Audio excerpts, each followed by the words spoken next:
Good morning, Xbox. Yes, welcome everybody to episode 28 of Good Morning Xbox Special Edition. Today, I'll look inside a developer from Crate Entertainment, who we are still waiting on, unfortunately, but hopefully should be here momentarily.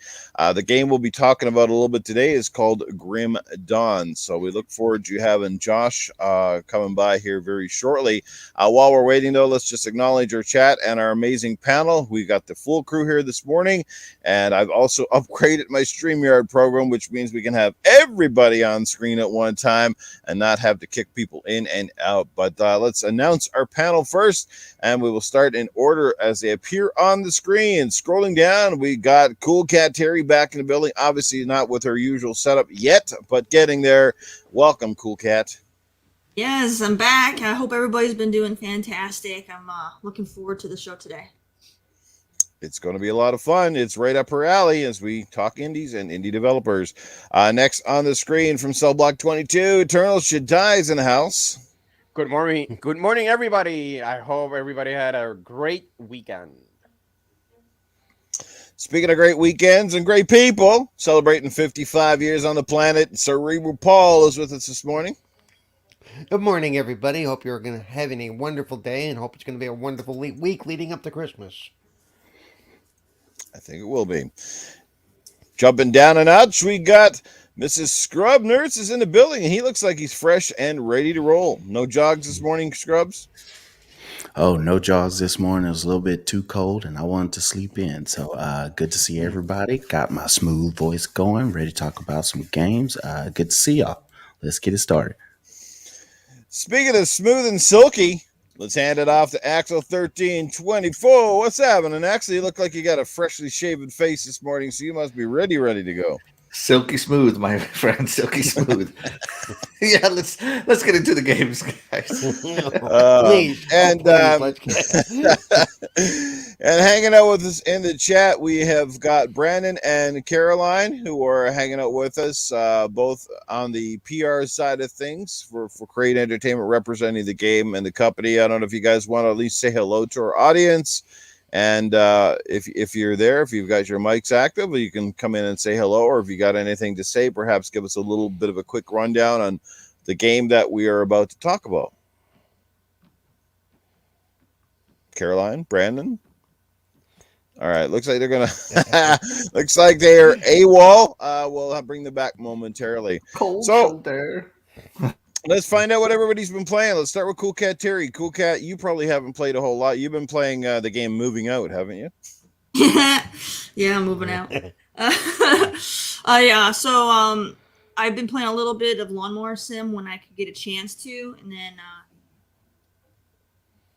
all I've been doing because the last 2 weeks I've had like pretty much no gaming time. Yeah, that kind of sucks. Life gets in the way sometimes, doesn't it? Yeah. Well, there you go. Well, like I said, you play Tetris with the boxes. All right. Eternal Shaddai, what have you been playing, my friend? Actually, I've been playing a lot of Halo Infinite on heroic mode, and I'm very close to finishing that game so I could, keep playing Pillars of Eternity. That's another game that I want to finish before I move to another one. Mm-hmm. Nice. Cerebral Paul, what have you been able to play? It looks like you've been deep in Among Us. So have you been sus the whole time? Yeah. I played Among Us for many, many hours yesterday. I played, I started with Jago Cook, and we started to go through Alien Fireteam, which is now on Game Pass, which is awesome. I finished the Halo Infinite campaign, and I've done almost all of the side stuff that I can. I only have a few more things to do to get all the achievements in that game I can as a single player. And I started on casual, but I started on the normal, but I ended up bumping it down last week because there was a day I wasn't feeling good and I really didn't feel like getting frustrated by it, so I dropped it down. So I'm not going to get to complete it on normal achievement unless I want to go through it all over again. So right. Hopefully they fix that. I hear they're working on it or something like that, or there's might be some other way. But yeah, let's get into Scrub Nurse. What's been keeping you busy? Probably some Halo, I would imagine. Oh yeah, I just started my new job, so back in scrubs, in and out of the hospital and stuff. So I've been real busy with my job, but I do work at home half of the time. So I'm getting into some Halo, definitely throwing in a little Call of Duty, a lot of pew pew, and next week and going into New Year's, we'll definitely have some time off. So I'll be finishing Halo definitely by the next time we're on the panel, and just having some fun, enjoying my family, and making sure all my presents get here from my wife on time. Oh, you better hope. You better hope. That voice might not be so smooth if not. Oh no. Throat punch. That's all good, man. Axel, what's been keeping you busy, my brother? Obviously, a few different things, and I had a chance, and I understand you also had a chance to dabble with Grim Dawn.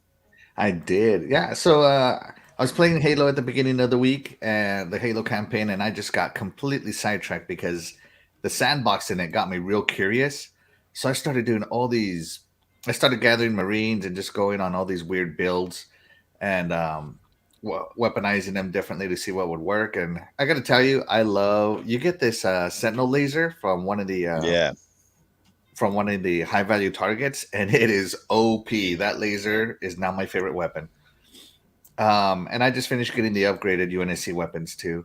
But I stopped playing Halo to play Grim Dawn, and I've been enjoying it so far. It's fantastic. It's got a lot of powers on the screen all the time. It's really fun. You guys should give it a shot.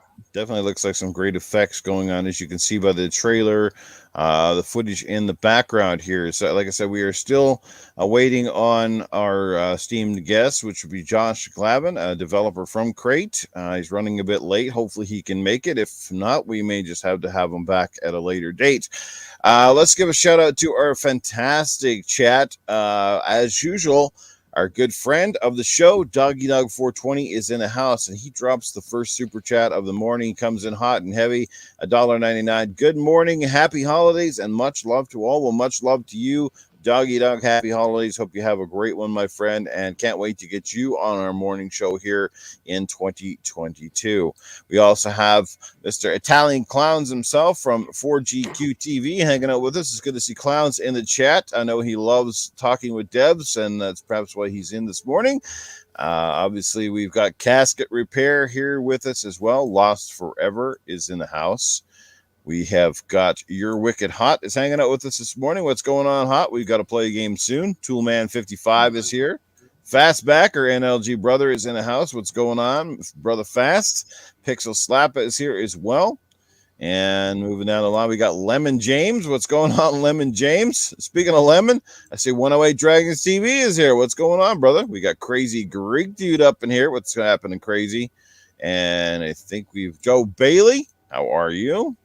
And Dreadpool is in the house. Oh, it's going to be a great show when Dread wakes up with that fantastic beard and honors us with his presence. We got Apex here as well.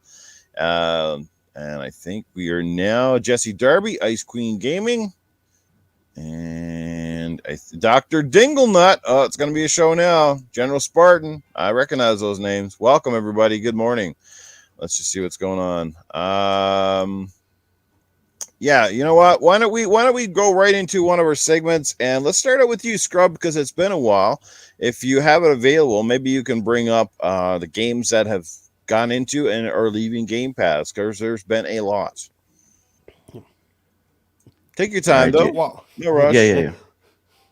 While he's That's doing that, cool. I want to mention I saw something fly by in the chat, and I forgot to mention I have played quite a bit of the Gunk, and it's a really cool game. It really is. So Oh it yes. looks really cool. Yes, Tim Brewster, this is a PC game. As a matter of fact, it started out there, I do believe, on Steam, if I'm correct. But it just recently came to Xbox. Mm-hmm. So, yeah. Let's see here. I'm about to share my screen. Here we go.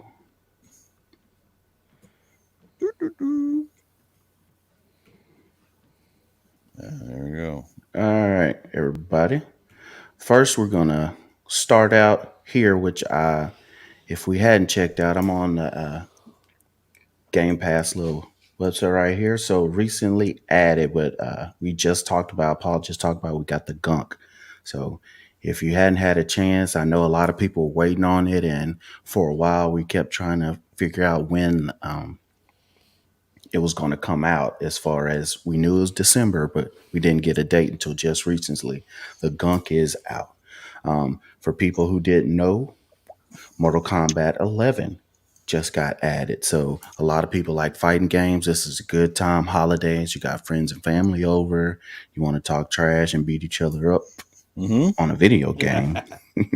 You have this right here. I'm also wanted to scroll down because this is something new that I kind of enjoyed that they did on the app.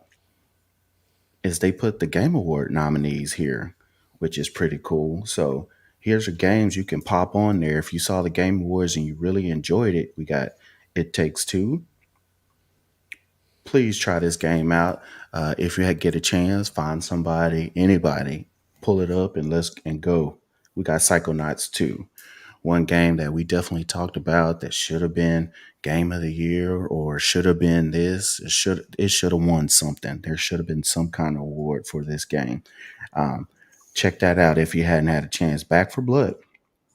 We had some news with Back for Blood and Tencent and all that stuff. I don't know if any of you guys heard that. So here's your chance to play that game. Boyfriend Dungeon. I'm gonna leave that one up to you. That's not my bag. We said that one specifically put in here for Shaddai. Yeah. Evil Genius 2, which is a game that I know people love. So if that's up your alley, try Evil Genius 2. There's so many games out. A lot of people haven't really played Forza Horizon. Like me, I've been on Halo. I love Forza Horizon. So you can play the game with Game Pass, no extra money. And then if you want to get all the extra DLC and stuff, you don't have to buy the game for $100. You have it on Game Pass and you can upgrade for $45. And then you get a 10% discount with that. So you don't even pay the $45. It's something great to jump on. So there's so many games in here that you didn't know that you can play that are Game Award. Knockout City, Flight Simulator. Sable just came out recently. Remember Artful Escape? That was big in the Game Awards, right there to play. Scarlet Nexus. These are games that people might not realize are on there, but they are. So 12 minutes. So there's a lot in this app that you can jump on that are now in Game Pass, and you don't have to spend any extra money. So now I'm gonna jump to, let's see, Game Pass counter real quick. I feel like it's gotten to the point for Game Pass where you kind of look at Microsoft and go, guys, can you stop adding so many games? I can't get caught up. There's so many games. So I'm going to pull up what's leaving soon, just so folks will know. Some of the Yakuza games are leaving. Yakuza 0, Kiwami, and Kiwami 2. So I gotta buy those before it's too late. Yeah, that's what I was saying. I was about to say, if you love those games, if you enjoy playing it on Game Pass, you want to keep them, and maybe you hadn't finished it all, you can buy these games at a discounted price because you have Game Pass. So you won't pay the full price for this game. So jump on them. That's one good thing about Game Pass. You can play them and then get them for a discount. Let's see what's coming soon, and then I'll be out of everybody's way. We don't have our dates, but here you go. If you want to look at them, if any of them just pique your frenzy. I know February, Warhammer, Total War, a lot of people are looking at that, but that's all I have right now for games that are in Game Pass, that are coming to Game Pass. Find some games and play. If you get worn out by playing the big blockbuster games, here's some stuff on here that you can try out and have fun.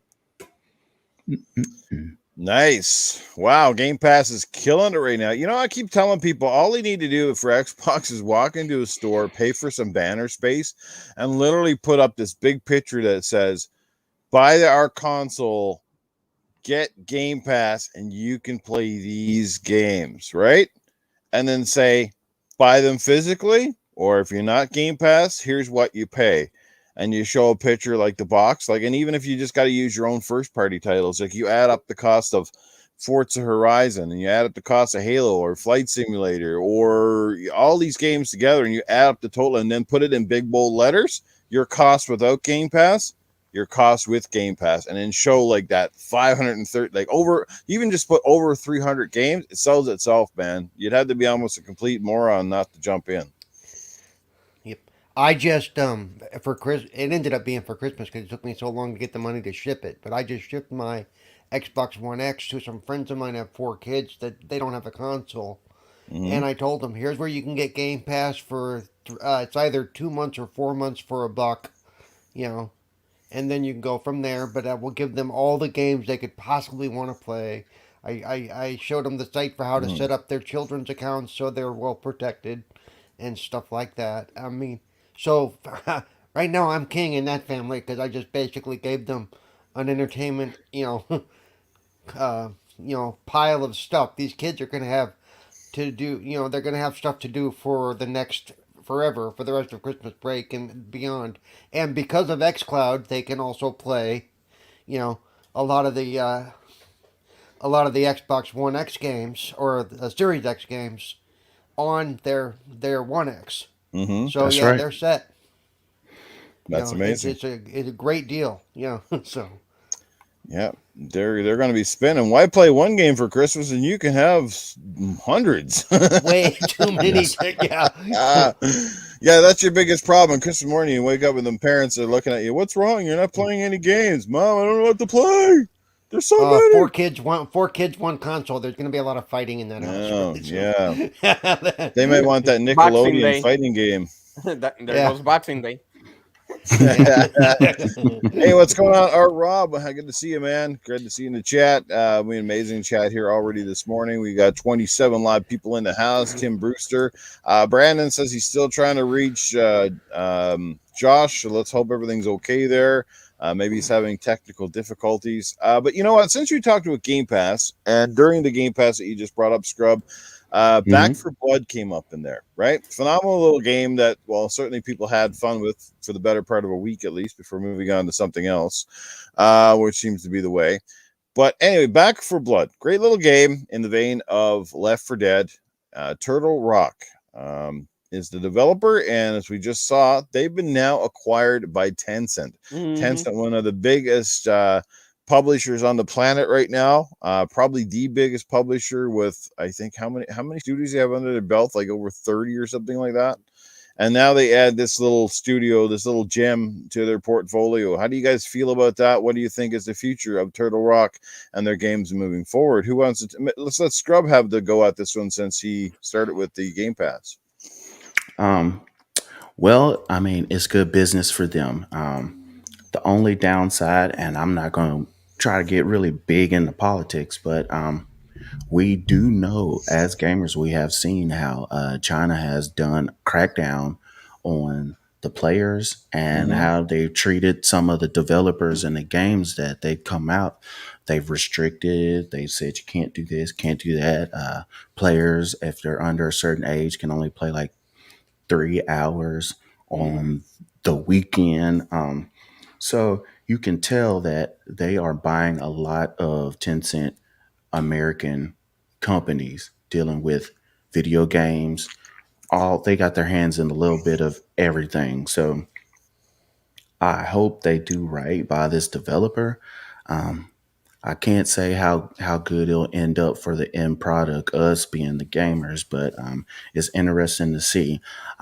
This just shows you, to me, as we go forward, Microsoft, Xbox, they are not just buying studios to have the biggest portfolio in the world, which some of that is, but some of it is just almost like angel investors. Hey, we're going to buy you up, let you do what you want to before somebody else bigger, Amazon or Tencent, comes, swoops you up and says you have to do this, and that's it, or restricts you on what you want to play or what you want to create. So it's kind of it's one of those things you just got to deal with. It's business, but I hope all goes well for them. Nice. Who else wants to weigh in on the acquisition? Well, let me just say real quick. Tencent is primarily into mobile gaming, which is so this is an interesting purchase for them. Mm-hmm. Do they intend to keep this and keep going in this route, or do they intend to use the developer as another mobile outlet? Because that's where they make their bank. Um, So yeah, it's going to be interesting to see what happens. I'm not a big fan of Tencent. I mean, I understand that they're a big company and stuff, but I'm not necessarily a big fan of what they do with the companies they have. You know, so we'll see what happens. Anybody else have their Yeah. thoughts on what So potentially let me happening here? read some of these names. Let me know if they sound familiar. Mini Clip, Cly Entertainment, 10 Chambers Collective, Jaeger Development. Jaeger. Yeah. Fast I Shark. wonder. Anybody Jaeger. I wonder if recognize that's the same Jaeger that made Spec they Ops: drink- The Lion. them? I'm unsure. Those are the majority companies they have, and they flat out own Funcom, Leyu, Shark Mob, Total Rock Now, Wake Up Interactive, and the big one being Riot Games. Mm-hmm. So, I mean, Tencent is buying up, but they're not buying up too well known of studios here, Right. other than Riot. Riot seems to be the one they're putting all their money into. You got that Netflix show now that's based on League of Legends. You got the League of Legends IP itself, and you got League of Legends Wild Rift on mobile now. So they seem to be focused on growing these studios at least, and they have 80% stakes and 40% stakes, 3% stakes here and there. So they're more of an investment type of house than a publisher, if you ask me.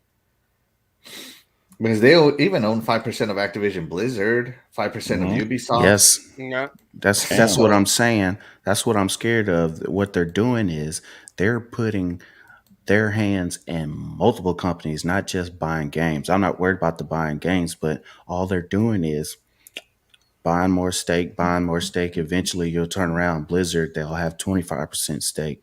And so they're diversifying their portfolio. But if you get enough where you have a big say in a company, you will change the culture of that company because they will bend to what you want. Well, of course they will. Yeah, I mean, it looks to me more like an investment house than they are an owner. Like when we think of companies being bought out, we're thinking of like, what if Microsoft or PlayStation or Activision Blizzard or someone bought out a smaller studio?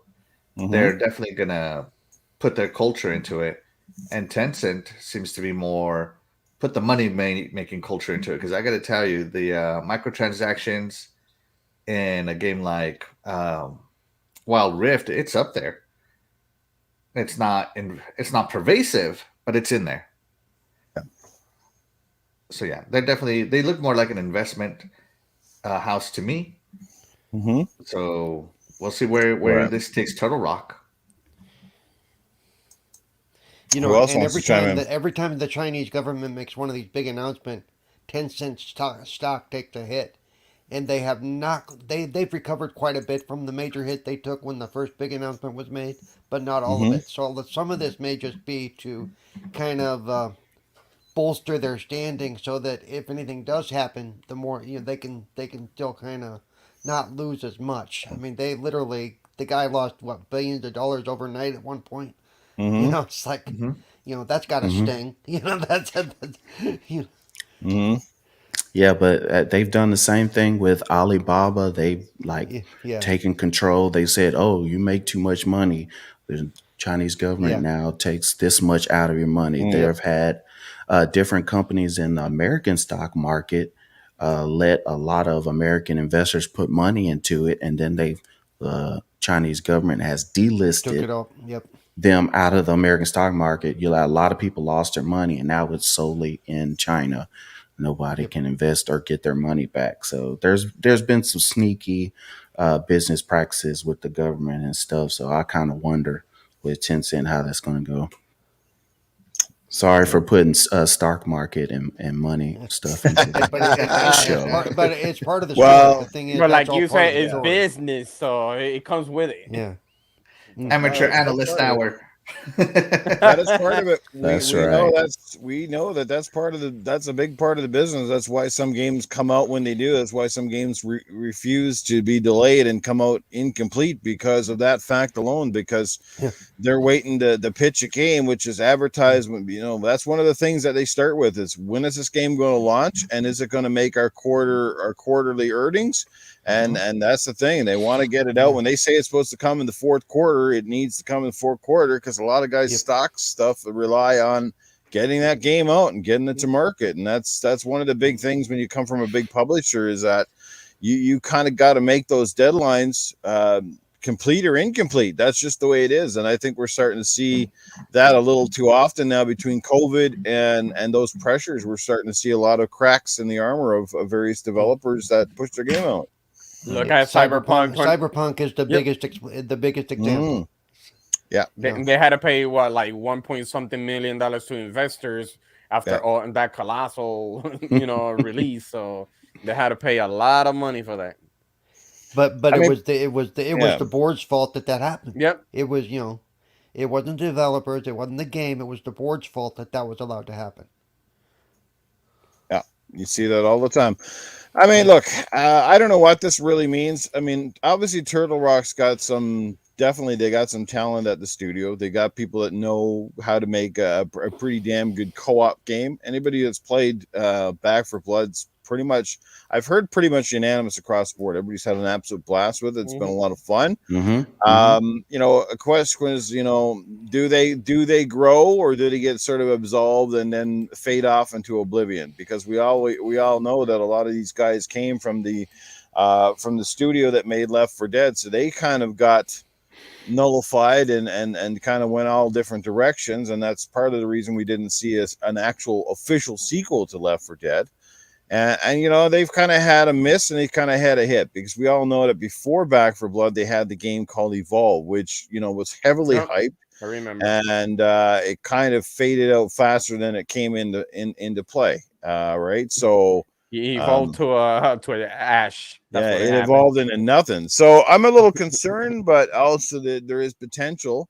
Perhaps Tencent wants to more establish itself away a little bit from mobile, so now it's picking up teams that have a little bit more clout now in the console space. Now that Back 4 Blood's obviously garnered a lot more attention than it would have had if it was just a standalone release, like through physical release or just on a digital store.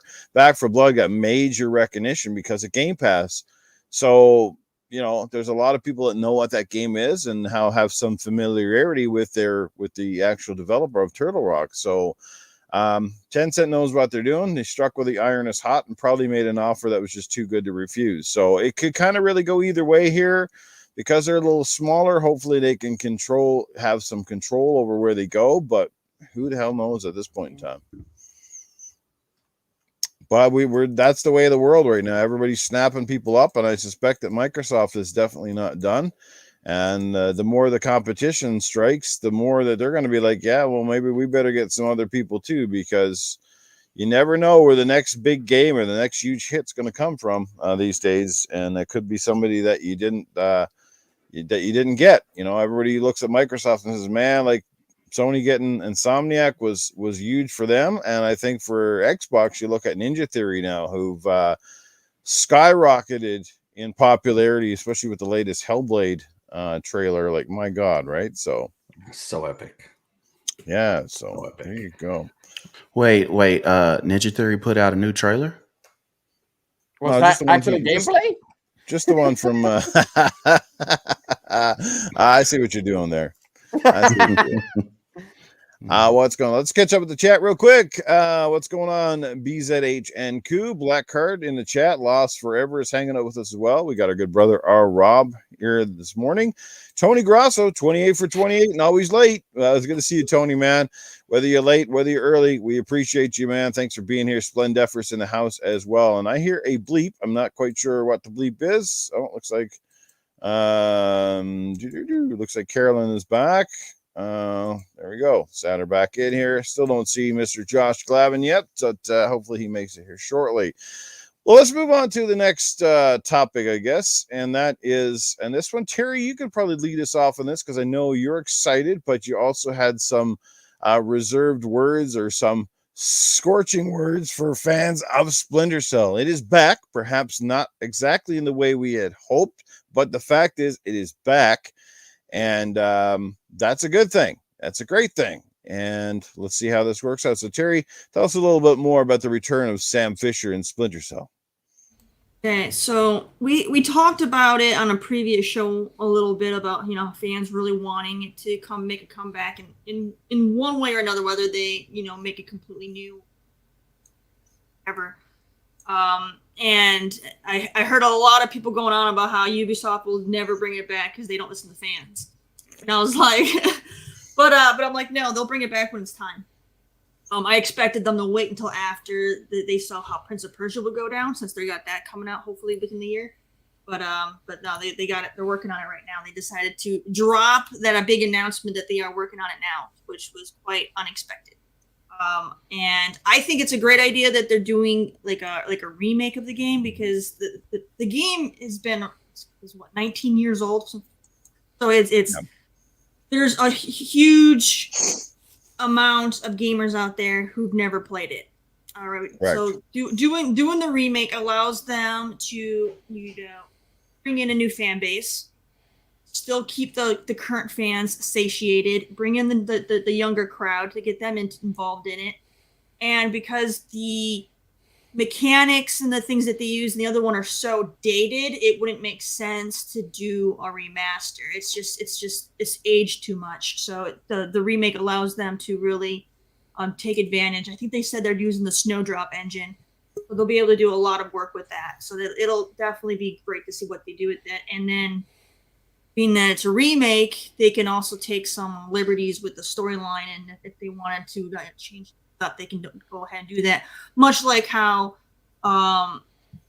Square did with Tomb Raider when they did like their remake of it. They mix things up a bit, so it'll be good to see what they do with that and to revitalize it, and things like that. And I also had mentioned on Twitter there's a good reason why they wouldn't continue the story, because Sam Fisher in the original, he's aged too much. He's at a retirement age. There's no way he's going to be sneaking around. His bones are going to be cracking too much. So let them start fresh. Hey, he's probably younger than Cerebral Paul. Don't throw some shade. Oh, stop it! Stop it. Hey, can I speak to this? Go ahead, Paul. You're the it sounds good to say, well, they do listen to the fans, but I'm sorry. I honestly think some of this, the announcement now, the timing, a lot of it is damage control. Ubi has taken a lot of hits over the last year or so, and rightfully so.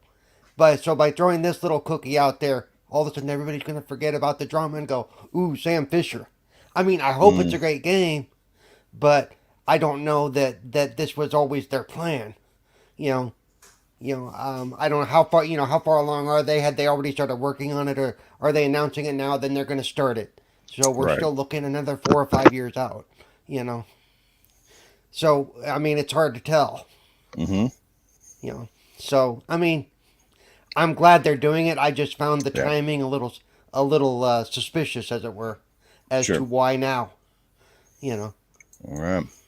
Well, we're going to come back to the Splinter Cell conversation because our special guest is live with us in studio. We got Josh. Hopefully, I'm pronouncing your name right. Is it Glavine or Glavine? Either one is fine. It's actually Glavine, but depending on where you are in the country, people say it differently. All right, well, we're going to call you by the right name. Josh Glavine, developer from Crate Entertainment, obviously making the, and I'll bring up on the screen here, back in here, and just add this one so we have the footage in the background. Now let's bring Josh up here. Let's make him front row and center here. On the website right now? Oh, cool. No, yeah, we're on the website. Just got the footage playing in the background here. So anyway, Josh, welcome to Good Morning Xbox. It's an honor to have you here with us this morning. Thank you for having me. I'm sorry I'm a little bit late, I think. Hey, it's all good. We know it's early. This is and of course, getting technology set up and probably even using perhaps a platform that not everybody's really familiar with in StreamYard. However, it is pretty simple. So, Josh, I guess before we get into the questions and you just tell us a little bit about yourself, your background, and how you got into game development. Yeah. Okay. I been a game developer for a while now. I think it's going on a couple decades. I got my start. At a company called Iron Lore, which is kind of cool because this is where the story for Create Entertainment starts as well. I got my start at a company called Iron Lore. The guy who hired me, his name is Arthur Bruno. I started as a designer there back in like 2004. And Arthur Bruno is actually the founder of Create Entertainment as well. We worked together at Iron Lore on a game called Titan Quest, which was really similar to Grim Dawn. It was a Diablo-esque ARPG. And then unfortunately that studio got canned, for various different reasons. Titan Quest actually was a reasonably successful game, but the whole running a studio with a publisher game is it's a tough business, and a lot of things can happen. A lot of things can happen that end up in a studio closing. So anyway, the studio closed, and Arthur set out to start his own studio. And at the time, I went off and sort of did my own thing. I wasn't. It kind of takes a takes a bit of a brave person to set out on their own to start something like that. And I guess at the end of the day, I wasn't really up for it. But he did, and he set out to start Create Entertainment, and he did that via a Kickstarter campaign. He reached out to the audience. He knew that there was an audience for Titan Quest. He knew there's quite a lot of people who liked Diablo 2, who were really into Diablo 2, who liked the ARPG genre. So he reached out to them and was able to raise a bunch of money to start development on Grim Dawn. Hired up a small team. It was really scrappy at the beginning. I think Grim Dawn was made by the original. Grim Dawn was made by maybe a maximum of 10 people, which was pretty awesome. And about the way they're 3/4 of the way through the development, I rejoined the studio to help them work on the expansion packs and then future stuff. And here I am. I guess that was probably in 2017 or something like that. So here I am, designer at Create Entertainment. I've had a chance to work on Grim Dawn. I worked on the 2 expansion packs that were done for it. And now we're working on future projects, which is really cool. So tell us a little bit about the title. Obviously, you guys are, we appreciate, I know you sent us over some codes, and we've had Cool Cat Terri and Axel1324 have a chance to dive into the game. I do believe actually Terry's had a chance to play it closer to its original launch, and now obviously getting to re-dive back in with the recent launch on the Xbox platform. So just tell us a little bit about the background of Grim Dawn, how it came to be, kind of deal. Yeah, I mean, I think Grim Dawn was a game that was born out of people who really loved classic ARPG genre. Back to Diablo 1, and I guess even really before that. I guess Diablo 1 was really sort of the first hack and slash, but the people who made this loved those games. Maybe felt like the modern incarnations of those games took a little bit of a different turn. Which is fine. They're their own thing, but really wanted to sort of bring back and improve on what was classic ARPG genre. And so, as fans of that, they set out to make a game that was that. And I think the cool story. I think the really cool story about this is about Create Entertainment and about Grim Dawn is that it really was. It was funded by fans of the genre too. It was made by fans of the genre, and it was funded by fans of the genre. The Kickstarter campaign allowed Create Entertainment to go out and say, "Hey, we made Titan Quest. We can do this. You want us to do it again? We want to do it like in our own vision, right? We don't want to do it for a publisher. We want to do it for you guys. We want to do it for us. We want to do it for fans of the genre," which I think was really cool. So what we ended up with was this sort of reimagining and improving of what the classic ARPG genre was, Grim Dawn, with a bunch of different. I mean, it's got a bunch of different things that are very different than those old games, those classic games. I think one of the bigger innovations of it is this multi-class system, which is what's up on the screen right now, where you can pick 2 different classes, and there's a myriad of skills in each different class that kind of allow you to really customize your character the way you want. Instead of picking a archetype or picking a class and having to stick with it, you can pick from 2 different ones and then pick a huge array of different skill setups that really suit your own playstyle. And on top of that, we have a third system, which is called Devotions, which allows you to really hone in on particular elements of that custom character class that you made. Like if you want to specialize in fire, you hit in the devotion page, and you can pick devotions that are going to improve your fire damage. You're going to improve all that kind of stuff. it's really cool. So yeah, so that was the idea. The basic idea is to try to create a modern incarnation, a modern improvement of that classic genre. Nice. Let's get to the panel. Like I said, we don't want to keep you too long. Maybe you're on a very limited time constraint for this morning. But so let's get to the panel. Let's get to some of their questions. And we're going to start out with our resident indie pro, which is Cool Cat Terri. Each and every week she does an indie spotlight. So we're going to let her take a shoot one of her questions at you, Josh. And I'm sure nobody's got anything that you haven't been asked before. Nothing's going to come out of left field here. We just love learning about development and how games come to be and some of the difficult aspects and some of the misconceptions, I guess, too, with developing games. As you know, probably, Josh, if you watch lots of podcasts, if there's one thing that's we all know is there's a lot of armchair developers out there. Yeah. People that seem to think they know more than the people that make a game, and they're always bickering and whining about why a game was like this or like that, and so it's always fun to listen to that stuff because you're just like, how do you know what they got to go through and the deadlines and everything else, right? You don't make these games. So but anyway, I'll stop blabbering away. No, Cool, that's fine. Terri. I understand completely. Hit me, Go ahead. Terri. All right. So yeah, I play a lot of like isometric action RPGs. So this is definitely in my vein of what I like to play. And I kind of wanted to find out when you guys were working on this game, when it comes to this genre, they all kind of like have like they all kind of look the same after a while, but so you have to do different things to stand out. And for example, like, so what made the team decide to go more of like a Victorian theme versus like high fantasy for starters? Because I mean, a few action RPGs have done like a Victorian kind of thing, but what made you guys decide to go that route versus fantasy, or to move away altogether from like those kind of themes? I think really what it comes down to is what appeals to us. That might sound like a little bit of a selfish thing, but I think that the game is really informed by early colonial America. The early days of settlement here, and then the early days of the country as the United States of America. And I think that era, we a lot of us grew up and currently live in and grew up in the Northeast, where there was Salem witch trials and things like that. And I think that theme and that setting of some of the stuff that we still can see around here. Honestly, we still see a lot of these homes and a lot of these historic sites that were built in this way that have that sort of ambiance to them. That I think kind of inspired the style of Grim Dawn. On top of that, although almost all of us are huge fans of fantasy, high fantasy can be kind of difficult.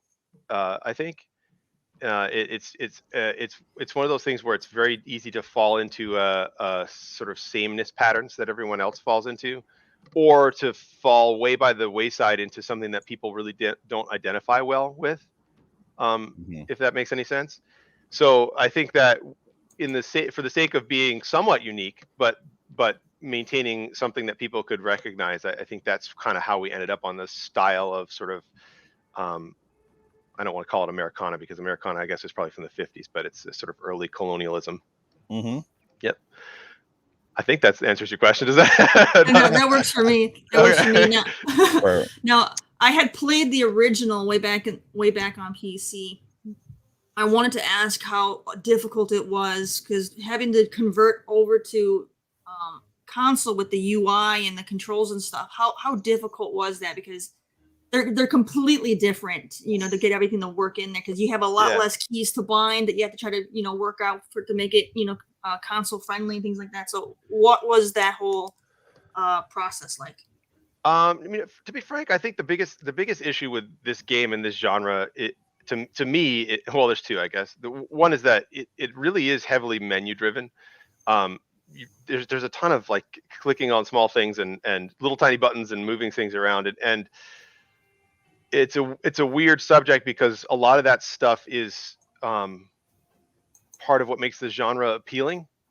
As much as people sometimes complain about it, things like inventory management and clicking on little stat buttons and stuff like that, they are what make the genre what it is, and they make the genre feel right. So while we are doing updates to make it work on the console, we have to kind of keep in mind that, hey, we don't want to change too much about how the game is set up.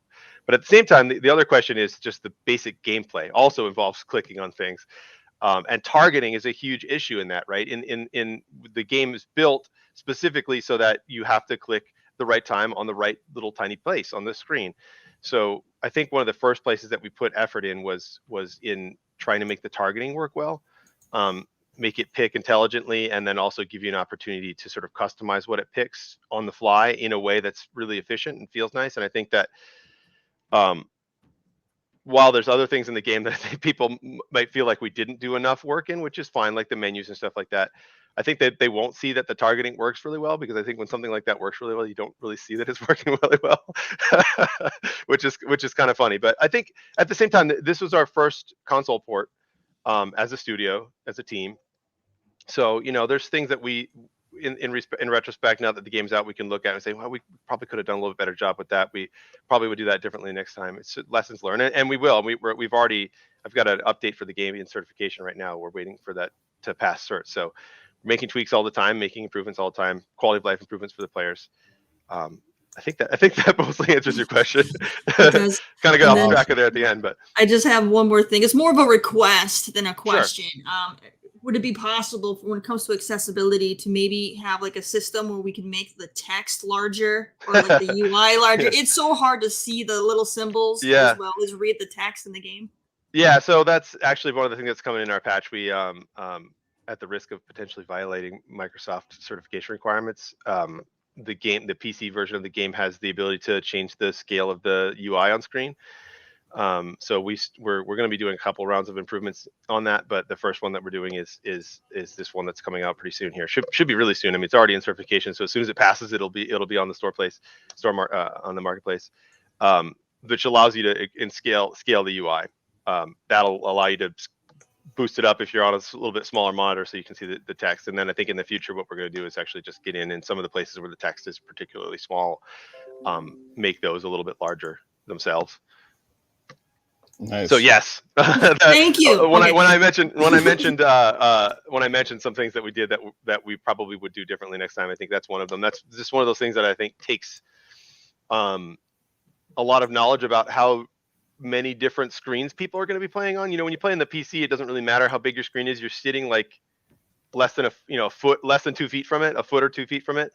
So those little font sizes are not such a big deal. But when you're playing on your TVs, some people have 100-inch TVs, some people have 30-inch TVs, and I think that we just didn't take the span of that spectrum into consideration well enough, and realize that this could be hard for people to see who are playing on a smaller TV and sitting a little ways away from it. You know what I mean?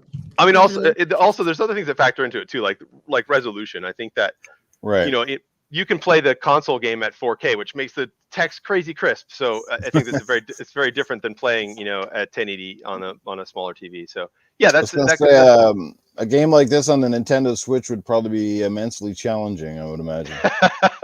Yeah, I mean, we've actually considered doing a Nintendo Switch port.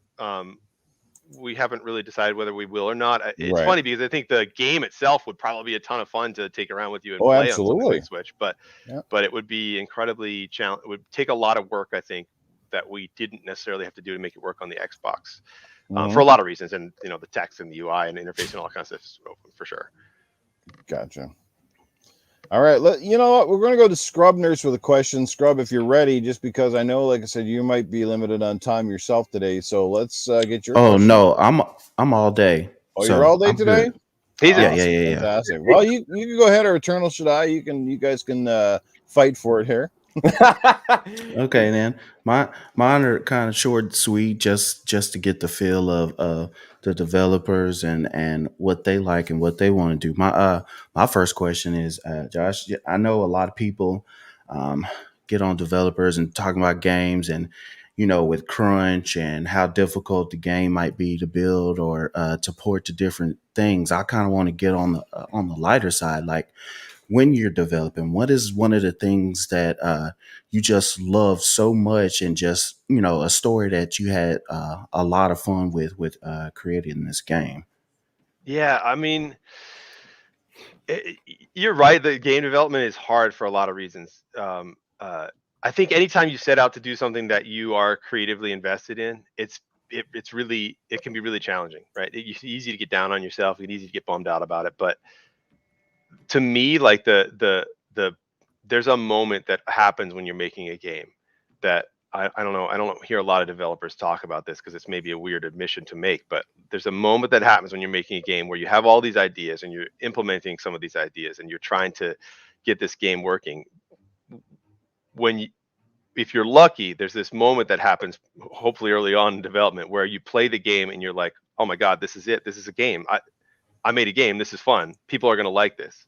That to me, like that is absolutely the most magical moment in game development. And I think if you're a good game developer, when you start making a game, that's the very first thing you're searching for is that little minimum piece of game that you can play and go, yes, this is a game. People are going to like this. When you do that, it like sparks something inside you. When you get to that point, it sparks something inside you. It sparks something inside the whole team. A lot of times the whole team can go, yes, we're making a game. It's going to be fun. We can see how this is going to pan out. We can see what the game is that we're making. We can play it and it's already fun. I think that's like a magical moment. And honestly, like I kind of learned that from the developers of Grim Dawn. And, when I worked for them originally at Iron Lore, and it's something that I carry with me on everything that I work on. Every game that I work on, I'm always looking for that really early moment.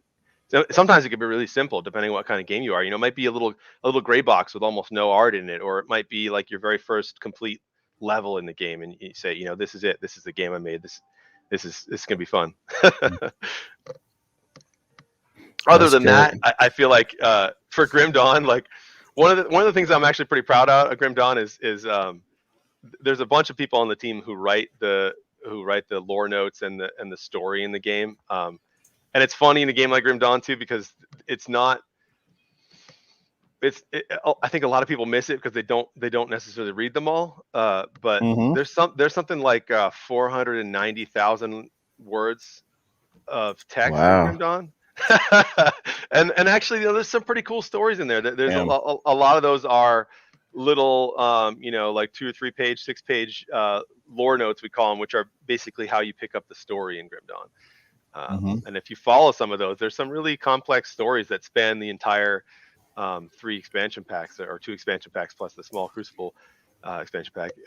So I think that's pretty cool. I'm pretty proud of that, and that was a fun moment for Grim Dawn too. That in itself is interesting. That's a great point, because this is not the only game that does stuff like that, where you put lore and you put a lot of this back facts and character arcs and stuff into games.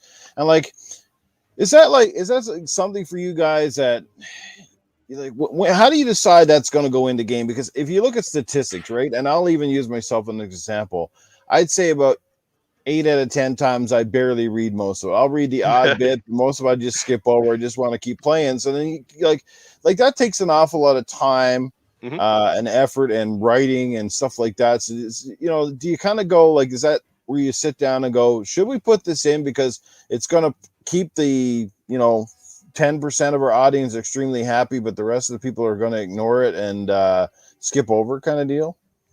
I mean, I think the lore notes, yeah, sure, that's part of the answer, but I think that the full answer for that is a little bit more. It's a little bit more selfish in that I think that to us, like, having the lore notes is about building a world, building a genuine story, building a backstory for the world, and that helps us because it helps us, sometimes it helps us decide what to do with the game. Sometimes it helps us decide what boss monsters should be like, or what the player's progression should be like. And but what it also does is it helps us, we're kind of like fantasy nerds at heart, so it helps us feel like we're building one of those great fantasy worlds, like the things that we aspire to be like Lord of the Rings and stuff like that. I think that's part of the reason, and at the end of the day, I think the way that we did it is really cheap. Honestly, like it didn't take us, I don't want to brag about it, but it really didn't take us that long to write that many words of story. And I think that some of them are actually really good. There's a few that I think there's one called the Trip South that people really latch onto. Just sort of brutal, but I think some of those are actually genuinely good stories. A lot of them actually, I think, are genuinely good stories, and it doesn't take, as in the scope of all the other things that need to be done in the game, it may have taken, you know, a man month, or maybe not even a man month total to write all that. Yeah. Which is spread up across 5 or 6 developers over the course of the entire time that the game was made, right? We didn't sit, you know, sometimes we sit down towards the end of like the expansion packs, and we'll spend like a few weeks writing stuff, but in the grand scope of things, it's a very small price to pay, and I think it is a little bit selfish in that we kind of did it because we love to. Nice. Well, I think that's great. I guess it only gets extremely complicated if you decide you're going to bring in voice actors to voice all those words of lore, right? Then you got another conundrum. Yeah, I mean, we have voice acting for like the main campaign characters and stuff like that, but we don't voice, as a policy. We don't really voice any of our lore notes, and the reason the lore notes exist is because it's really simple for one developer to sit down and be like, I got a really great idea for a story, write it down, put it in the game as a lore note, and maybe it took them a half a day, right? Or less, you know, if they had the idea already. So I think that's like a cost-effective way to do story, and it also, for people like yourself, it is also kind of hidden. Like, you can pick up the lore notes and you never really have to interact with them, which is kind of ingenious in that, like, I also am the kind of person who a lot of times doesn't pay attention to story in games, and a lot of times it's because it's so disruptive of the gameplay. Like, I don't want to have to watch cutscenes. I want to get back to playing, you know. But when it's like a lore note that you pick up and like, maybe later I'll read it. Yeah, when you skip over parts of a conversation in a game, and then you get one of those dialogue wheels, and you're going, "Damn, I wish I had to pay." You're like, "Oh, I didn't read it. What do you mean?" Am I gonna should say yes or no here? This could have a great. Is somebody gonna die? Perfect. We'll get to the next question right after this quick super chat coming in from our good friend Sir X-Man, who drops $2 and says, "Happy belated birthday, Paul." So there you go from Sir X-Man. Again, anybody has any more super chats, feel free to drop them in the chat. They are not required, but greatly appreciated. So let's get to the next question. Who's got one for Mr. Josh here? I do. Go right for it. Morning, Josh, and welcome to Good Morning Xbox. How are you tonight? How's it going? How do I switch it back so I can see you guys? I'm like staring at myself here. Yes, that's on my part. Like, hey, Josh, I'm like, there we go. Who's talking here? That would be me right here. That would be me. What's up, my man? Good on yourself. That would be me. Go. I only have 2 questions for you. One of them is, I was looking at your LinkedIn and your years of experience being as a designer, and one of them caught my eyes. But, I've been involved in a couple controversial things over time. And the question will be, in your years working as a designer, which client have been so demanding about their project? Oh, so which clients have been so demanding about their project? I have worked on some projects that had a lot of client issues, if you will. There's a couple that you may have seen in there. There's one in particular that you may have seen in there that was a bit of an issue, but I was lucky in those circumstances to not have to be involved in those sort of debates and those arguments. I think that the most challenge that I've had in regard to that actually was working on mobile games. I worked at a studio called Demiurge, and they were bought by Sega. We made a game called Marvel Puzzle Quest, which was pretty awesome for a mobile game. Did really well. Working with Marvel though was awesome because I'm a huge Marvel fan. So like, yeah, I saw the shield. I was about to ask you about that. Yeah, well, it actually was awesome because as a huge Marvel fan, like I knew what they wanted, and there was other huge Marvel fans that were on the project too. So there was no question about what they wanted. We go to them and they would say, "Yeah, that's exactly it. So we're good." So we were lucky in that regard.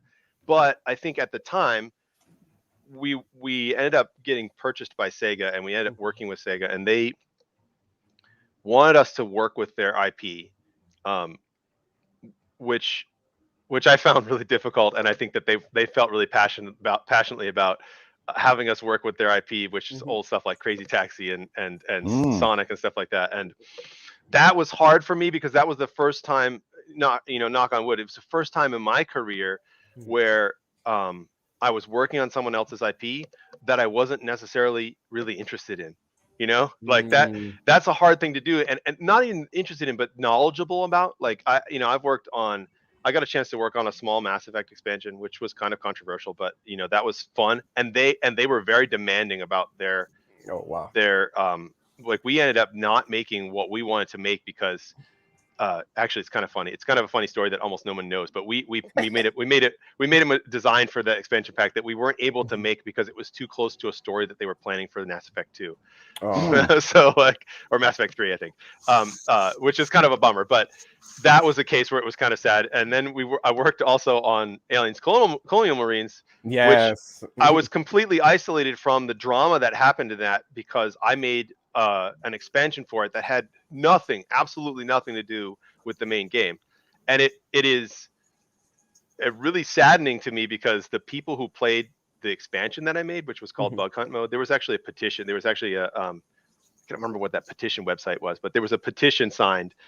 People wanted to take that game mode and make it its own standalone game because I think it was really awesome. It was sort of like what Aliens should be. It was a 4-player co-op bug hunt, essentially, like what happened in the movies. But a lot of drama happened on that game, and because I was working on this in this external studio, working on this very specific expansion pack that had nothing to do with the rest of the game, I was lucky enough to have absolutely nothing to do with all that malarkey that happened. So yeah, I've been lucky. I've been lucky in working. I think that saying that it was difficult working with Sega on their IP is unfair because they weren't grumpy about it. They weren't cruel about it. They just wanted me to work on some IP that I had no knowledge of. Like it's like make a Crazy Taxi game, and I'm like, okay. That would have been a fun one though. Yeah, I mean, I think it was fun too. At the end of the day, like I think they made a mobile Crazy Taxi game, and it was I don't know if it did super well, but it was fun to mess around with. Yes, and I have one more. This is more a little bit to the from now to the future. Yep. What are the challenges facing a genre that is apart from the ARPG, because you made this game and also Titan Quest, which they are both ARPGs. Yep. And Grim Dawn. What are the challenges facing a genre that is apart from ARPG like Titan Quest and Grim Dawn to a strategy building game as Farthest Frontier, which is coming pretty much this year and next year, if I'm not mistaken? Yeah. Well, there's a lot. Yeah, because you're changing genres real quick. Yeah, no, I mean, I think like the biggest challenge really is that whenever you have a team working on a particular genre, you're sort of like you're all set up to do that, right? And if we were to, I'm pretty sure that at some point in the future we'll make Grim Dawn 2, and we'll come back to that. But you're kind of like shifting gears completely. Everyone is doing slightly different things. But I think that the biggest shift in it is that Grim Dawn was actually built on the technology that built Titan Quest. Which some people may not know, but it started with the Titan Quest engine, and then that engine was updated a bunch by the engineers at Demiurge. I mean, at Creator Entertainment. So that's a little bit more modern engine now. I think the biggest challenge in working on Farthest Frontier is that we had to step back and start working on a different engine. Which is, if we working on Grim Dawn, working on the Grim Dawn engine and the Titan Quest engine for decades, I had worked in other studios in the meantime and worked in Unreal and worked in Unity and stuff like that. But to make Farthest Frontier, we're using Unity, and that that's a learning curve for everybody to step out and be like, okay, we're going to learn a new engine now, see how it works, master it, and then make a game in it. I think that, to me, as someone who's a little bit external from that team, because I've only worked on that game just a little bit, I think that's one of the biggest challenges that they've had to face. Although I think they're killing it. I think the game's looking beautiful. I don't know if you've seen any of the screenshots, but you can go. Oh no, I have. That's why I'm like, I have. Yeah, and it's looking even better. Like it just gets better by the day. We're working on a trailer, so keep an eye out. Pretty soon we should have a gameplay trailer come out for that. Who's got the next question? Who wants to jump in? Yeah, I'll go. All right, let's turn. bring up. And here you go. Let's go, Axel. And Hey, Josh. How's it going? His pretty face. There you go. Hey, Josh, Axel1324 here, professional armchair developer. Awesome. So, yeah, hey, as a game designer, so give me an idea more about your job specifically, like a game designer. What does a game designer do on a game like Grim Dawn? Yeah, so the profession of game designer, I think, is pretty broad. Specifically on Grim Dawn, there were 4 designers that worked on it total. And there's a few different sort of key realms of design in a game like that. You have the systems design, which is designing all of the weapons and skills and masteries, devotions, all that kind of stuff. That started way back in the day at Ironlore when we were building the technology for Titan Quest, in determining how all those systems would work, how the databases for all of them will work, how the and you work closely with engineers to make that stuff happen. But then on Grim Dawn, that job ends up being creating creating new systems like the devotion system, creating all the abilities and balancing all the abilities and weapons and modifiers that go on weapons. That's a huge job, and that was done by a couple people, by the founder and designer named Camille. Founder's Arthur Bruno. There's also creation of lore notes. There's creation of levels.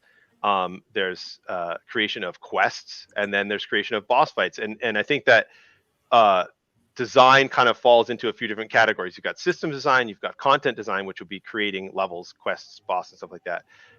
And then you've kind of got narrative design. And then in this case, the narrative design was sort of done by all 4 designers at different times, designing boss fights and designing the story of the game.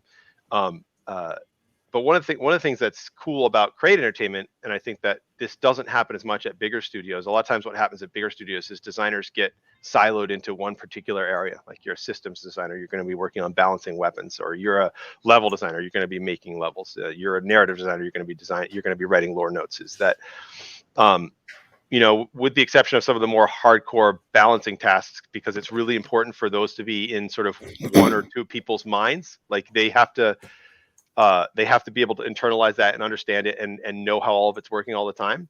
So those tasks end up getting done by 1 or 2 people. With the exception of that, all of us sort of work on different elements of the game at different times. The Camille, the designer who's working on who's doing some of the hardcore balancing, sometimes he'll be making levels. And Eric, who's making levels, sometimes he'll be doing boss design or writing lore notes.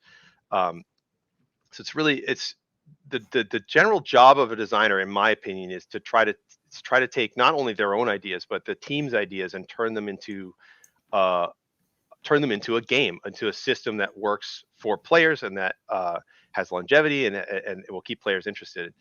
But yeah, those specific sort of tasks are how it breaks down on Grim Dawn. Awesome. So you got some insider information. So I need to know which build is the most OP build and what makes it OP. Because everybody knows the more OP it is, the more fun you have. So which one do you roll with?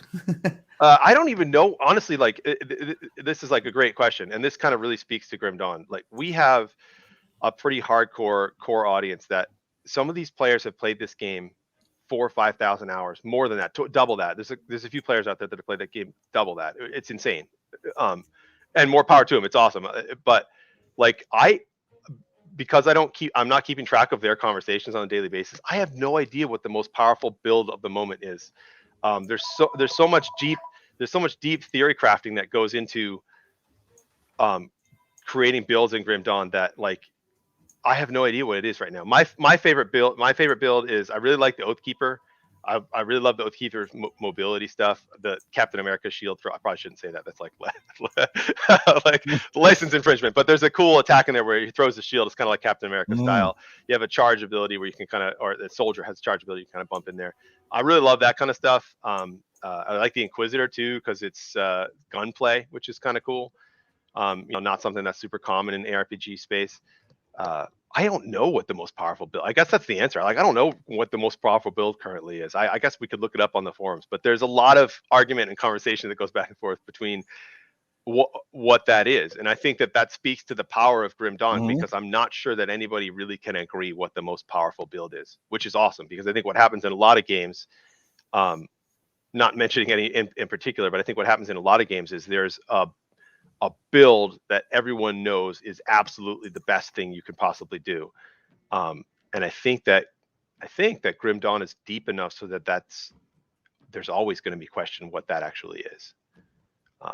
Yeah, even after all this time, I think that people have found ways to make what may have seemed like a lesser build into something that's astronomically powerful. Gotcha. That's awesome. I know that's not the question you wanted to hear because you wanted to hear a specific answer, but I think it is actually I think it is actually like a power of the game that the systems are deep enough so that there's always argument about what is most powerful. Right. Yeah, no, that's good. That's great. So my last question is, so with porting the game to the Xbox, this game launched earlier this month. Yes. Are you guys seeing the success that you guys wanted to see on this? You know, to be honest, I think whenever you look at your game, you always want it to be more successful. The Xbox is a I guess at risk of being a little bit critical of Microsoft, the Xbox is a difficult place for small games. It's not hard to get on the Xbox, which to Microsoft's credit, over the years that I've worked in games and been with games that are going to end up on the consoles, Microsoft has done an extraordinary job of making it much easier for small games to end up on the console. But at the same time, once you get there, you're still competing for space with the biggest names in the industry.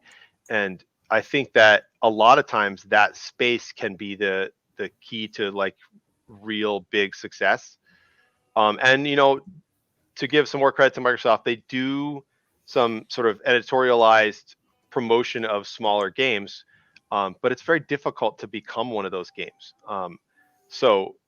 While I think the game is doing fine on the console, we would like it to do better, but the only way to really have it do better is either spread the word, word of mouth, get people playing, get people enjoying it, the people who are playing and inviting their friends to play it. And to those people who are playing it, you know, one thing that I think that's a hallmark of Creator Entertainment is that we always are responding to and working with fans. So we'll be working on this game and doing quality of life improvements and whatever other improvements that fans need to it for some time. But I think that those only ways to get the game to sell are word of mouth and to find yourself in one of those prime market spaces on the store. And as a small developer, we don't know a lot of the tricks in making that happen. There's some of it is some tricks that you have to play, like doing sales at the right time, being part of promotions and stuff like that. Right. And some of the rest of it is getting some favor from Microsoft so that they promote the game into one of those big store spaces, or whatever it is that the big publishers do to get their games in the big store spaces. I don't want to suggest anything, but you know, there's things that they do to end up, of course, when Battlefield 2042 comes out, it's going to end up having all the biggest spaces, and when Halo comes out, it's going to end up having all the biggest spaces. And so, since that's always going to be the case, as a small developer, you kind of end up like in the giant list of 400 games that came out in the last 2 months. You know? Wow. Yeah. All right. Thank you so much. Great questions so far this morning. That was awesome question for sure. Yeah. Who else got some more questions? Like I said, Josh, just let us know when you're getting tight for time. No, that's fine. I got all the time in the world, and like I said, I'm sorry I was late. I was literally out in my barn working, and all of a sudden my phone wasn't getting signal, and all of a sudden it just lit up, and I was like, oh my god. It's no problem. And we're really honored and happy that you could be here with us. It means a lot to us to have you here. To get these kind of answers, to give insight on a game, and we certainly understand what you're saying. And that's one of my questions in a few minutes, I guess. But let's let the panel get all of their questions out of the way here. Who wants to jump in next? I had 2 more questions. One of them was going to be real quick. First, Josh, I wanted to know just how many were on your team to create this game. First of all, I think. Oh, sorry. Go ahead. Please. Oh, yeah. Go ahead with your answer. I think that that's a kind of a cool place to like flaunt it a little bit. Like I think that one of the superpowers of Creator Entertainment is that we're a really tiny studio. The original Grim Dawn was made by less than 10 people. I think at max there was 10 people that worked on that game. And then through the expansion packs, that was sort of the same case. I think there was never really more than 10 to 15 people that worked on that game. And now the total studio size is 15 people, and we've got Grim Dawn and we've got this Farthest Frontier game that's just about to release. So in the game industry, especially nowadays, where a lot of games, we don't make huge games. Well, that's not fair. Grim Dawn is an absolutely enormous game, right? It's not a crazy AAA game, but it's a well-made, well-crafted game, and it's absolutely enormous. There's hundreds and hundreds of hours of gameplay in there, just straight up content. If you just march through the quests and the levels, you probably could play for 100 hours. But we're not making these huge $100 million games, but we're making good quality games, I think, and we're doing it with just a little tiny team. Where in the industry nowadays, a lot of these games you see big AAA games or not even big games. So sometimes you see a lot of these smaller games that are being made by 100, 150 people, and that's fine. That's their mode. But I think our whole idea is to stay small, have a team that's 15 to maybe maximum someday 30 people or something like that, that we can make games that a small team can make, that can keep a studio afloat, that are games that we're really passionate about making. We're not going to make anything that we're not super interested in. I think that's awesome. And that's one of the things that's like the power of a small team. You have a small team, you can say like, hey, let's take a little bit of a risk and make this thing that we want to make, instead of being like, oh, well, what's going to make us the most money? Right. That's great. And my second question is, all of us on the panel, we all play games. We all love games. There's so many people out there that enjoy what you guys put out. But I just wanted to know what kind of in your head, what was the catalyst for you to be, as someone who loves games and play games, to someone who I want to now move and have the drive to now create games? What was that process? Yeah, I mean, I think that's like, it's kind of funny because it was a lifelong thing for me. Like a passion for games happened at a really young age. I can remember playing Nintendo games back in the day, and Atari games too, admittedly, and trading cartridges with friends. I can remember going to a friend's house. I'm going to borrow this, I'm going to borrow that, and like back and forth. And for me, that's where it really all started. Like the passion for games. Like you said, that's how I became a gamer back in the day, and it stuck with me for my whole life. But because of when I grew up, no one believed that people made a living making video games. All the way up until my adult life, when I got my first game job, almost everybody in my life was like, "Really? That's you went to school for computer science and you're going to make video games?" but that transition happened for me. On a lark, actually. Like I always loved games, and I always wanted to make games, and I always did make games. Like back in the day, I'd be making like Duke Nukem levels and Doom levels, and when I first got a hold of my first, I don't even remember what they were called, like little game engines, little thing for making Flash games and stuff like that. I did all that, and because people told me you didn't, I never believed that you could make a career out of it, that you could make a legit career. And of course, this seems silly because nowadays it's obvious, right? Like nowadays there's millions of game developers, and games are making billions and billions and billions of dollars. But it seems obvious that game development could be a career. But I took the leap when I saw I had been working as a graphic designer in California, and I moved back east to Boston, and I saw an advertisement for Create Entertainment. They were hiring a level designer, and I was like, what? I've been having trouble finding a job that I'm happy with. Back then it was, same as it is now. I guess it's probably just hard to get a job, and I'm gonna take a leap of faith, and I'm gonna pile it on. I'm gonna apply for this. I'm gonna tell them how much I love games, and they're gonna hire me because I love games, right? Well, I got really lucky because the way that they did their hiring process was they brought people in and had them use their tools to make something. So I sat down and I made a level for, it didn't end up being in Titan Quest, but I made a small little level. And because their process worked that way, because they didn't look at my resume and go like, this guy's never made an actual game before. Yeah. They looked at my resume and said, this guy loves games. Maybe he can make actual games. And I sat down and I made them a level, and it was good enough for them to hire me. And so that leap of faith ended up with this career that I have now. And like I said, even when I got that job, people, even my dad, to his credit, he's been really supportive of my career. But even my dad was like, "Oh yeah, cool, you got a game making jobs, like a job making games, huh? Oh, that's great. So what are you gonna do next year when you get a different job?"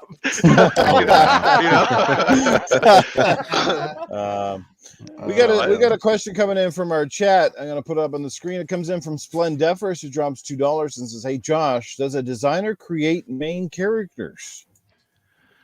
I guess so. There's a couple ways to answer that. If you take a character, if you take like the art for the character, no, a designer doesn't make the art for the character, like the way the character looks on screen. That's done by an artist. A lot of times, though, a designer will work with an artist when they want the character to look a certain way. So, like, say we're talking about a boss monster. When a boss monster needs to look and function a certain way, a designer and artist will work together to make that look the way it does. The designer says, hey, I've got this idea for this thing. I want it to have horns and big purple eyes and giant pink wings. And so they work together and they make that happen. On the other hand, designers do create the they create the I don't know how to put this. If you take a main antagonist or a main protagonist in a game, a lot of times those are conceptualized by a designer. And anything that the character does, if the character has abilities that they use, if they have backstory or dialogue or whatever things, those are the parts of the character that the designer will create. Right. So they'll conceptualize. So we've got the like John Bourbon at the beginning of Grim Dawn.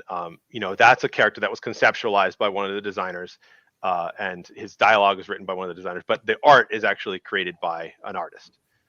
Nice. It's kind of I think that like the hallmark of design is that there are some cases where it's just raw creation, like level design. You're just creating levels, but even in those cases, a big part of what a designer's job is to work with other disciplines to make things, to bring things to fruition in the game. We're working with artists and working with engineers, software engineers to make the game, essentially make things come to fruition. I hope that answers this question. It was a sort of broad question. I got a couple of questions for you, Josh, here. Mine are pretty quick, hopefully. But anyway, so the first question I got for you, and nobody's asked it yet. In the thick of things, how do review scores really affect your own morale and your game personally? Because you can spend hundreds of hours working on a game, perhaps even years of your life. And we talked about this on a show recently. And so that's the difference between game development and perhaps movies, where they spend several months and they move on to the next project. With games, quarters of your life are tied up in these things. And time away from family, all the overtime, this, that, and such a thing. You hear about the crunch, you hear about all these things.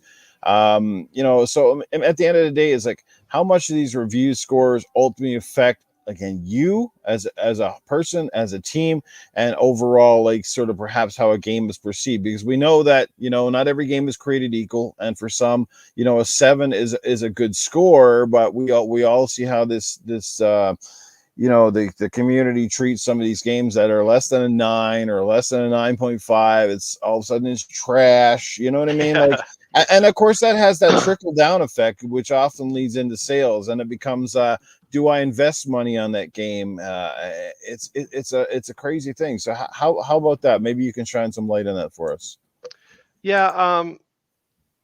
Well, starting with the sort of like question that was asked earlier about like good moments in the game industry, I think it is fair to say that the game industry is a very difficult,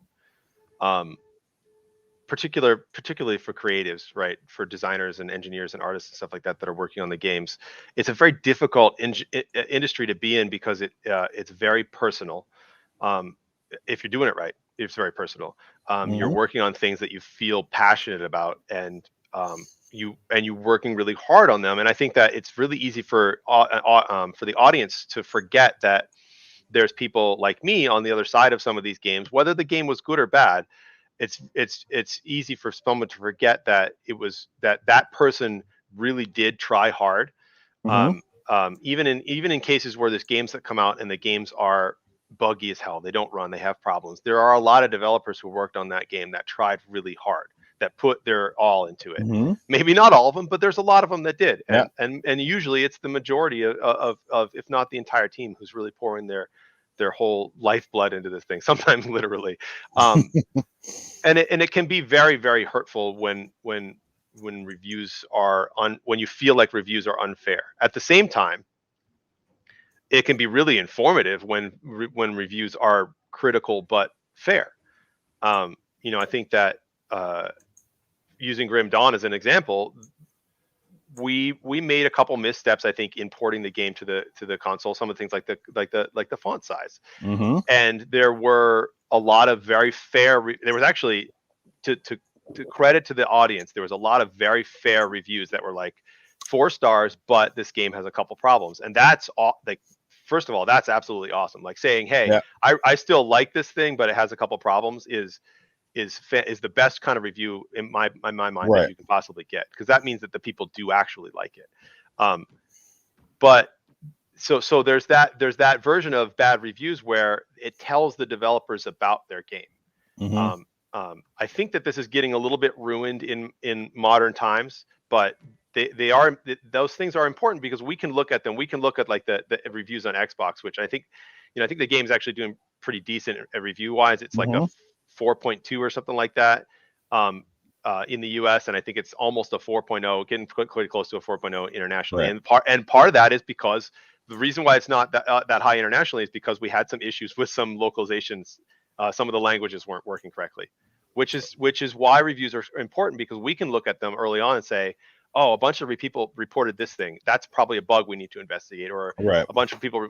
So they're important that way. But I think that that's getting ruined in modern times because I think that it has become trendy to really put down a game that's having struggles, and Yeah. it's really, and people who are in the audience probably don't agree with this, but it is very unfair because some of the best games that you ever played, some of the best games in history, had tons of problems at different points in their development and at different points in their release cycles. Yeah. So it's really, you got to be, players need to, I'm trying to temper players, and you can never do that. It's never going to happen. But Right. I will say that players need to be careful and check themselves in the way that they review these things, because you can do a lot of damage to a game by panning it, where what really needs to happen is a few things need to be improved, right?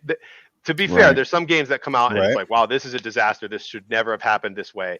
But I think that's happened a bunch of times. It's burned players such that when a game comes out and has a few small problems, a lot of times they can pile onto it, and that might be killing a game that might have otherwise been successful and might have been Right. easy for the developer to improve upon.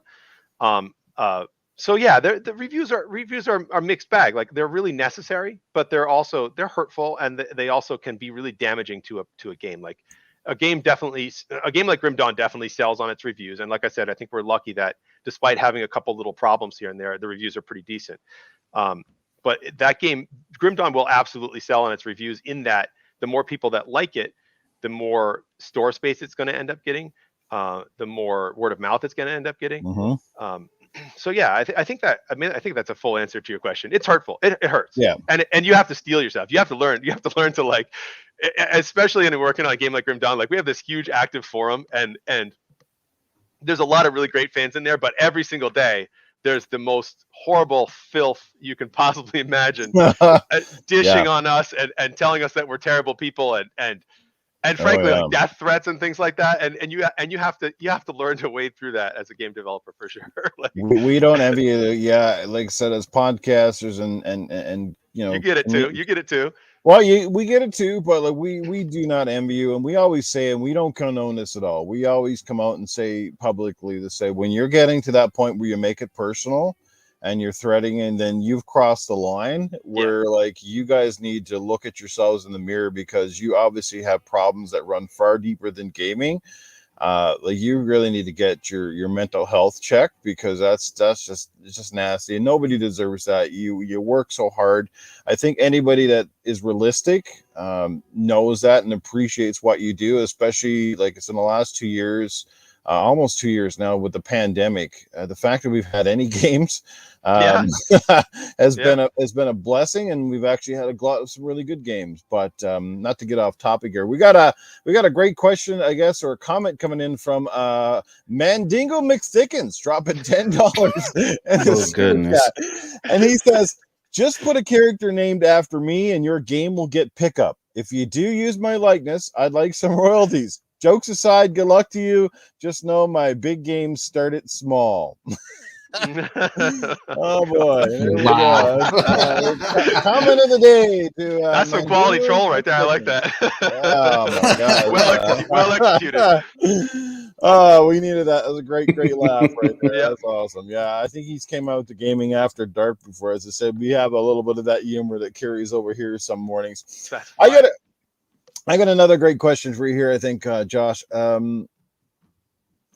Indie devs versus obviously a bigger publisher, studios with hundreds of people. I mean, how do you guys with smaller studios, perhaps it's easier to manage, but overall, how do you keep on track? Because we know that not every indie developer has their whole life dedicated to a game. Like, you're not being paid perhaps to sit down for 12 hours a day and work on a game. You might be doing a couple hours here and there in between, perhaps another day job. You know, maybe you're working at a restaurant, or maybe you're whatever, and you're doing this in your spare time trying to get these games off the ground. I don't know if that's exactly the case for you, but for some people, it's a job, but it's like a side job. It's a passion project. And how do you guys keep on track? How do you keep the sum of all the parts moving in the right direction? Because we know with publishers, when you make a game under a big publisher, you got these very strict deadlines, and you have a lot of, like I said, targets to hit and a time zone and things. And we saw the debacle that was Halo Infinite. Luckily, it came out and been a pretty good game. But there's the perfect example of the poop storm of, you know, you spend multi-millions of dollars, your studio grows, your studio shrinks, people in, people out, contract work, so on and so forth. I mean, how do your team, keep this stuff on track, keep it together, and sort of come out with, like, do you set your own window here?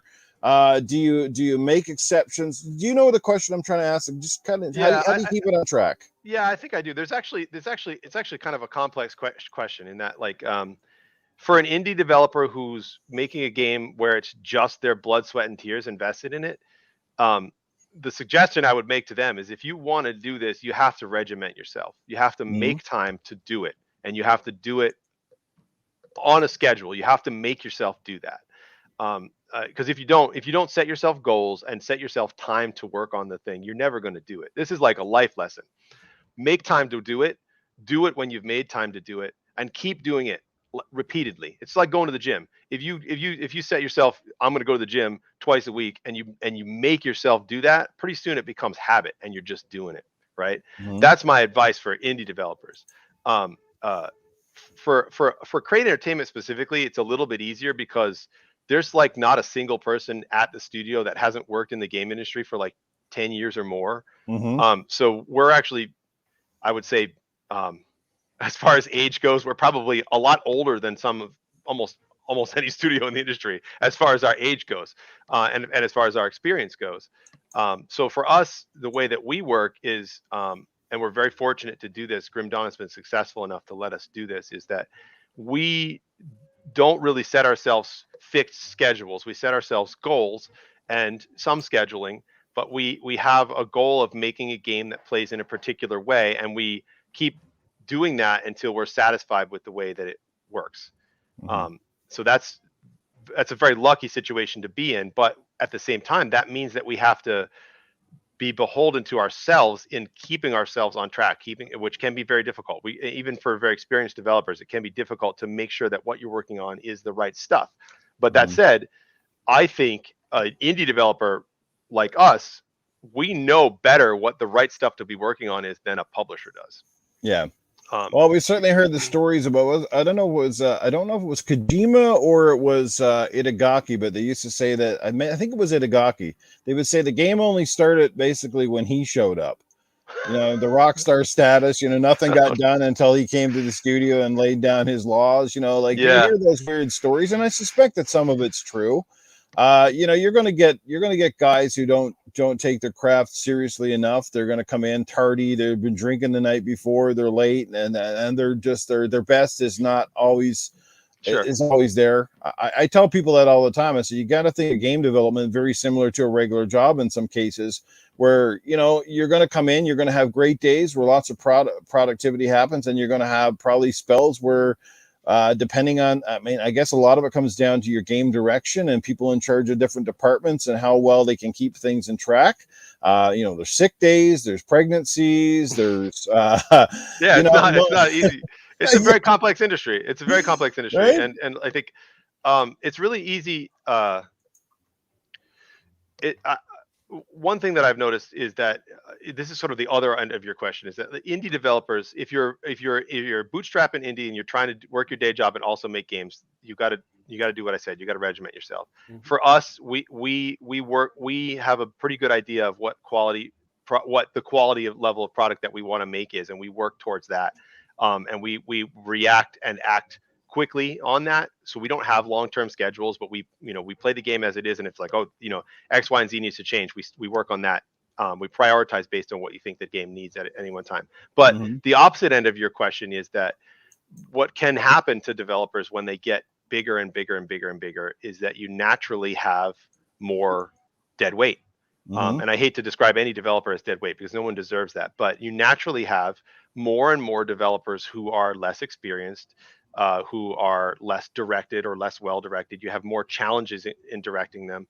You have some developers that are just not invested in what they're doing at all. And the bigger you get, the higher the percentages of your team the higher percentage of your team becomes those people. And it's sad to say because there's a bunch of reasons for it. There's burnout. You can have very good developers become bad developers because they're very tired of work conditions. Yeah. You have rushes to hire. Like you have teams that need to grow to make a game of a certain size, and they'll hire people because they need to hire people, right? Not because they're the perfect person for the job. So the bigger your team gets, the more of those people you end up hiring. And I think it can be very easy for a team to get really, really big, 200, 300. Some of these teams, like, I don't know how big the team is that made Halo, but some of these teams like 600, 700 people, developers. And to me, it's like, how could you make a game? There is not 700 people worth of things to do in almost any game ever. So you have a lot of craft there. Right.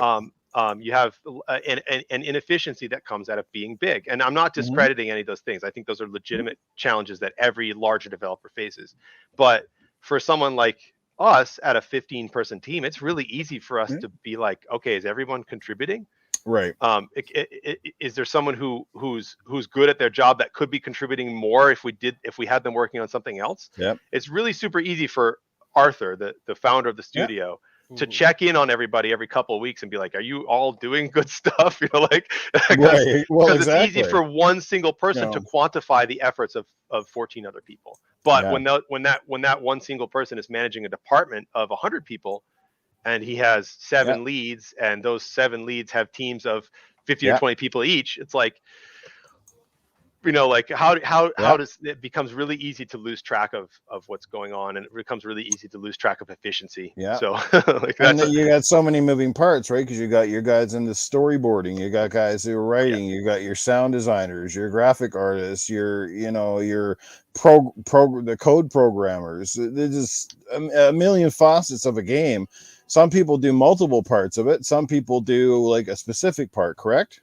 Yeah. I mean, the larger a studio gets, the more siloed and specific people's jobs get too. And like at Crate, we require everybody to do everything because it's such a small team.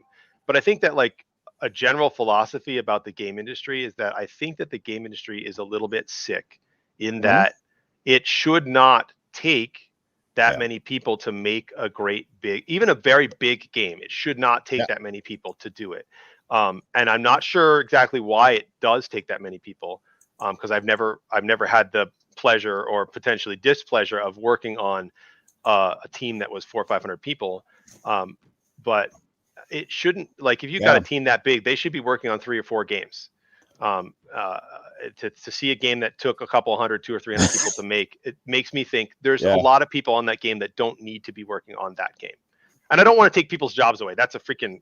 That's not what I'm suggesting. That's kind of hilarious because I've literally played games that I've beaten in like less than 10 hours, and I swear to God, I spent nearly 3 hours watching the credits scroll. You know, and I don't want to get away from the credits because there might be that cutscene or something there that I missed. You know, yeah. You sit there and you're like, holy heck. How many people made this game, or how many people are getting some kind of credit? You know, the baby of the last baby we had. Oh, dude, it can be crazy. When the time frame of games can end up with crazy credits like that, like people having babies and stuff. Yeah, for sure. No, I think that like it's a kind of a dark subject, but I think that there is a bit of a problem with the industry in general being a little bloated. I think that there's disciplines that don't need to exist, or that don't need so many people to be involved in the game, and I think that there's I think that big AAA developers are led a little bit astray in how much they're investing in what. Right. I think a lot of times they're losing track of what made people love games. Right. And they're investing too much time and effort and money in things that are not what made people love games. Oof. Mm-hmm.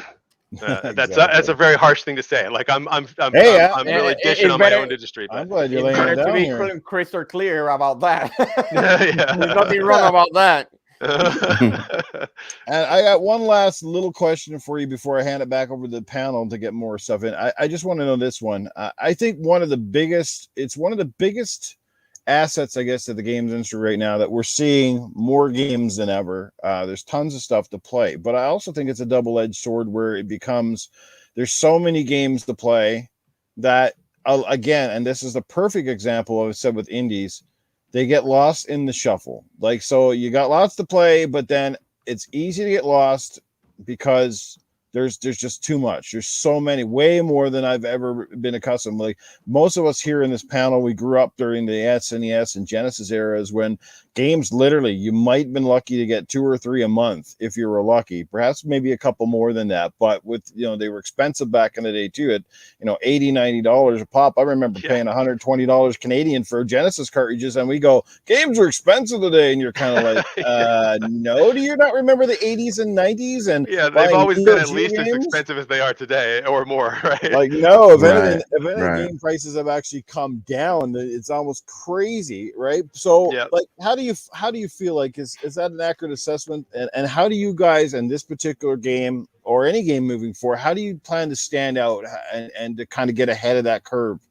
Is it by being on more platforms? Is it largely now trying to get in front of people like ourselves? Because again, word of mouth spreads great. It gets people trying games that they wouldn't likely had. Is it things like Game Pass, which we kind of got 2 different opinions with Game Pass, and you can't talk about this, or you don't have to, because I don't want to put you in hot water, but I see a little bit of both, where you're kind of getting the articles that say the game developers like, yeah, Game Pass is the best thing that's ever happened to us, and then you kind of hear from another guy, it's like, nah, it's the death of the gaming industry, and we're getting lost in the shuffle. So, but anyway, to try to directly answer that question, because I like to ramble, is too many games a bad thing, and how do you plan to stand out here? I think the trick is, yes, too many games is very difficult for because just by sheer numbers, it means that there's more people to play, and they're just not going to be able to play them. But I think that the trick is, and this becomes more difficult on the console, but I think the trick is to make a game that has a particular audience and make the game for that audience. And you don't need to stand out per se, but what you need to do is you need to make a game that audience is going to enjoy. Because that audience, there's certain audiences where you certainly don't want to make a Call of Duty clone, right? That's a steep place to step into. But making an ARPG clone, making a Diablo clone, an ARPG is a good example of this. Is that there's a very diehard audience for that genre, and they're a little bit less served than some of the other audiences out there, and they have very specific tastes for that genre. So my suggestion to indie devs is you don't need to stand out per se. You need to stand out by making a great game that appeals to a very specific group of people.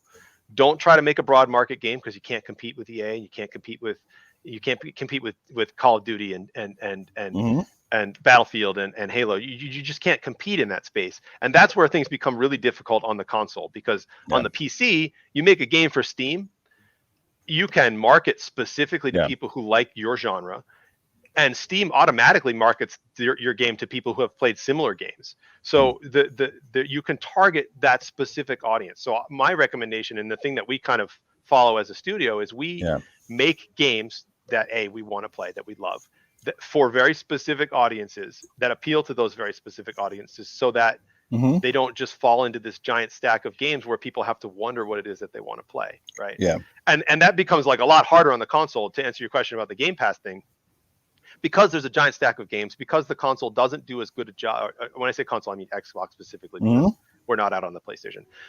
Doesn't do as good a job of organizing them by specific genres. Doesn't do as good a job of marketing to people who appreciate specific genres. Right.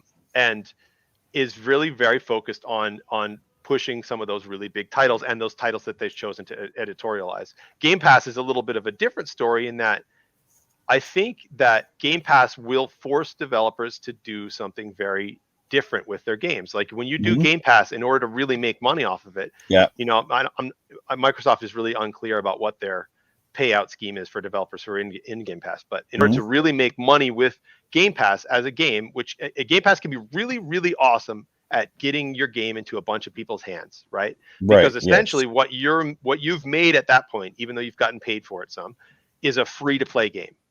The barrier to entry is very low, but you have to develop a very different kind of game for that to work. You have to develop a game with microtransactions, probably. You have to, or like a battle pass kind of situation, or you have to develop a game where your intentions are to have a bunch of people, like potentially millions of people in Game Pass, download it and play it and say, man, I love this game. Now I'm going to go out and pay the $10 or $12 or whatever it is for the expansion packs. So that does change things. I mean, I think that, but at the same time, I think Game Pass is inevitable. I think that service is just so, as a gamer, like, of course I have Game Pass. It's freaking awesome. Like, I get free games every month. We can all picture Josh right now with his giant gauntlet hand. It's inevitable. Game Pass is inevitable. And whether you like it or not, I'm not sure if I like it or not yet, but it is inevitable. I think like that service is just too awesome for players. It's just too awesome for players to be able to, like, wow, I have this month I have 15 games that I could just play for free. And they're the big games that I want to play, and small games that I didn't even know about. But like the only way that ever fails is if Microsoft can't find a way to make money off of it. Right. And you know, if they continue to make money off of it, which it seems like they're doing, then I think that system is inevitable. Here's my perspective on that. Like, when you guys put games in the Game Pass, the thing is, people literally can play the entire game, which is great, I suppose, right? But at the same but that's just it. Like, maybe they come up with a new incentive as well, where the barrier to get into Game Pass is pretty much low, and then it's on your game to sell itself. You get the marketing exposure by being a Game Pass, but then the game will have like a cutoff, much like a traditional demo. So you're only going to get to play like 15 minutes or perhaps like one level of a game, and then let people sort of invest in it. Or maybe they need to find multiple tiers of Game Pass where it gives a little bit of a bigger cut for smaller games, but it's based on player feedback and inception on how much you're playing a kind of a game, sort of thing, like advertising revenue. You obviously make more advertising the more people that watch your channel or connect. So you know, there might be a different way of going about it, so everybody kind of gets a bigger slice of the pie. But you're not, like, we've heard one dev, and I forget who it was, but I think they said something like that. They put a game on, I don't know if it was Game Pass or something, but people basically played it because they could beat the game in like 2 hours. And then it was kind of like, it was counterproductive. Yeah. I mean, I think that there's definitely, that kind of plays into what I was saying about developers needing to make certain types of games for a system like Game Pass. Like, you want to make a game where players can get into it quickly, enjoy it, but then feel like they're going to want to invest in it over time. Like, you're going to want to make a game with a battle pass or with microtransactions or with something that you can buy over time and to be fair, a lot of players don't like that stuff. But as a developer, you kind of almost need to do that in order to make a good piece of that pie off of millions of players potentially playing your game for free. On the other hand, like something you brought up about demos, I have philosophy, and I think a few people at Crate share this philosophy with me, that traditional game demos, don't work. They're actually really, really bad for sales, because there's something about the allure of what a game can be and the fantasy of playing that game that is one of the major attractors to a game. And I think in the case of a demo, you can get that, you can satisfy that with just a demo. Right. And so after you've satisfied that, your need and drive and allure to play that game is decreased substantially. Even if it's a game like Grim Dawn where you played it a little bit and you might think, wow, I would really love to finish that campaign. Because you were able to enjoy it for a little bit of time, you might even go back and play that demo over and over again, right, to get to sort of re-up that enjoyment that you had with it. But you've lost a little bit of that like mystery allure of wanting it because you've gotten your fix, if you will. Right. So yeah, there's a lot of complexity. And too many people make a lot of judgments about the entire game based on a small snippet, and that's like going into a movie and watching the first 5 minutes and going, that movie sucked, but like, you know, and a lot of people do that though, right? Yeah, absolutely, they do. Absolutely, they do. Or it's the old band album thing where, you know, the band puts out a great song on the radio and you hear it and you love it, and then you buy the album and like out of 12 songs there's one good song on the whole damn thing, and you're like, what the heck? That's why that's the only one that's on the radio, because it's the only good one. Yeah. No, it's going to be, the game industry is going to be a difficult place to navigate, and for a game like Grim Dawn, it's the console space is just challenging. It's very challenging. The PC space where it is right now is super friendly to indie devs. It makes small teams super capable. Like, we can spread word of mouth through people like yourself. And through the way that Steam works, we can spread word of mouth. And if your game is fun and appeals to that particular audience, like I said, you can build a sort of grassroots marketing for your game. Right, you can build success for your game in that way, especially if you're a small team, because you don't need to sell 11 million copies. You know, to be fair, like Grim Dawn has sold a lot on PC. You know, not on that scale, but it's sold quite a lot, and that, as a small developer, that level of sales can make you very successful. So on the PC, I recommend people, you know, small developers, like, stay at that scale, stay small, make a game for a particular audience. You know. But yeah, the game industry is becoming a more and more complex place to navigate, because when things like Game Pass take over, which I think that they slowly will, it's going to change the games that we can make. Yeah. It makes perfect sense, and I don't think anybody could disagree with you. Who else on the panel has some more questions for Cerebral Paul? I know if you're still there, if you do have a question for him, perhaps you have an accessibility question, or anybody else on the panel have some more questions to toss at Josh before we get out of here. Because I have one more for Josh. Sure. All right. These are actually good examples. Ninja Theory.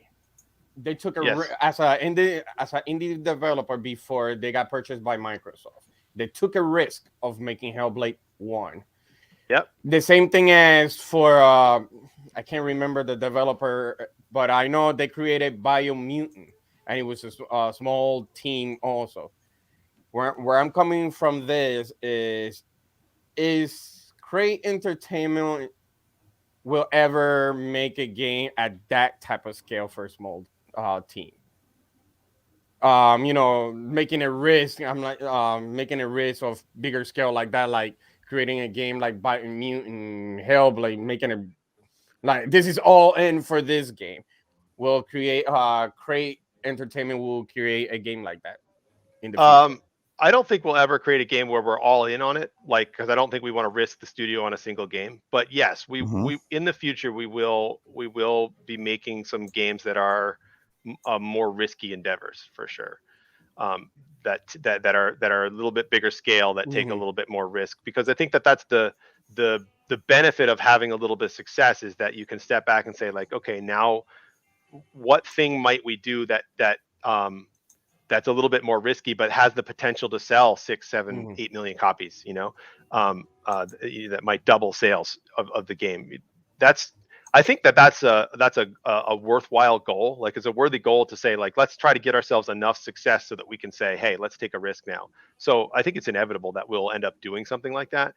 But at the same time, I think we are conservative developers in that we don't ever want to be in a situation where we learned this from Iron Lore. Those of us at Crane Entertainment that worked on Iron Lore, because they were in a situation where they shipped a game, and because they had a relationship with a publisher, if that game didn't do well enough, they were just going to close.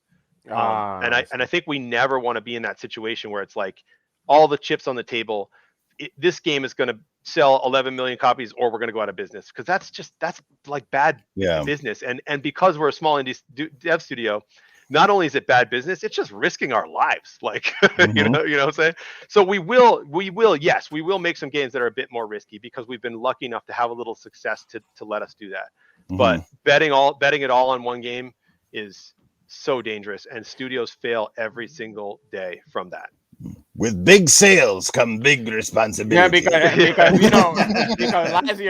Yeah, because last year, we were pretty much, all of us, we were surprised that a small indie, I'd rather say a small group of developers created Biomutant, and it's not about being risky, just the way like a small team created something really really good, like Biomutant, like Hellblade, and they got recognized by that.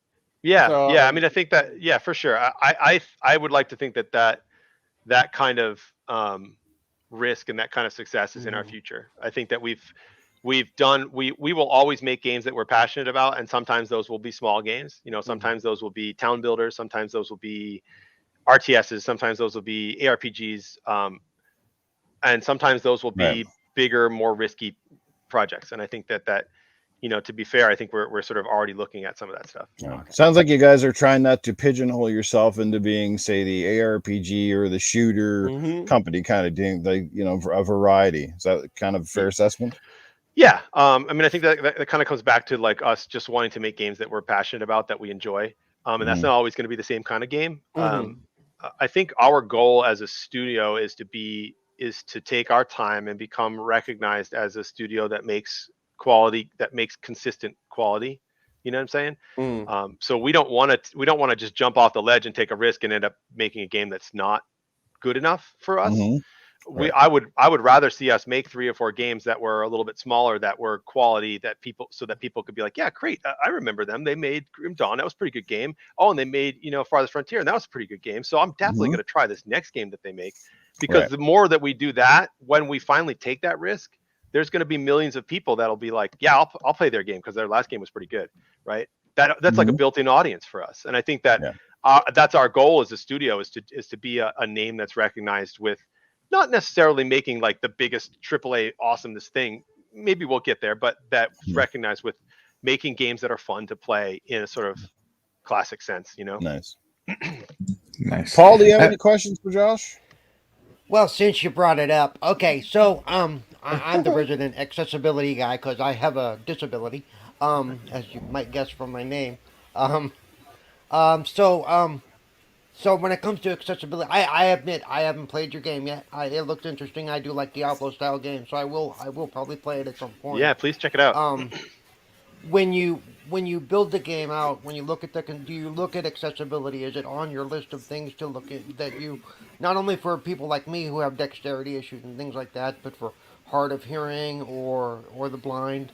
Do you put any of that into consideration when you're developing the game? I think that to be completely fair, I think that the right answer to that is probably not as much as we should. And it's a sad fact about the game industry that we weren't, when we came up as developers, we weren't taught to do it as much as we should have. We weren't taught to consider how everyone who plays the game will play the game. And I think that I don't want to beat around the bush about it. I think that the truth is that we haven't been taught to do it as well as we should have. And I think people like yourself who can reach out to developers and say, hey, this game would be better for me if you did X, Y, and Z. I think that's the only way that we learned to do it better. I think what'd you say? Oh, go ahead. Sorry. I was going to say, I've been saying for about the last 5 years, Microsoft has really picked up the lead on that, and I'm hoping to see some of the smaller developers pick up on that. And I've been saying it shouldn't. The accessibility thing shouldn't be a secondary when it comes to developing the game. It should be I totally one agree. of the first primary things on the list.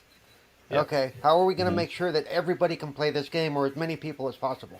Yeah, I Because agree. I know there's always going to be certain games that no matter how hard I try, I'm not going to be able to play, and I don't expect I don't expect you to break the game so that I can play it. You know what I mean? Yeah, I think that's fair, and I think that kind of like goes to what I was saying is that like we weren't as part of our process of learning to be developers, we weren't taught to do this, and we need to be. We need to make sure that the next generation of developers is thinking about everyone that's going to play their game and how they're going to consume it. I totally agree. And yeah, some games just won't be right for everyone because that's just how games are, right? No game is right for everybody, but I do think that it would be awesome if it became a part of just the process of development to really consider how people will play your game. And to that on that note, I know that Microsoft has some of the accessibility controllers and stuff. I would love to hear from fans of our game and people who might potentially play our game how we can improve the game controls for those controllers and stuff like that to make them work better. I'd love to hear that. Like, I think for me, I'll tell you what. I'll at some point here, I'll get the game really soon. Here, I'll go through it. No, you'll get a lot of notes from me, I'm sure. Please do. That would be great.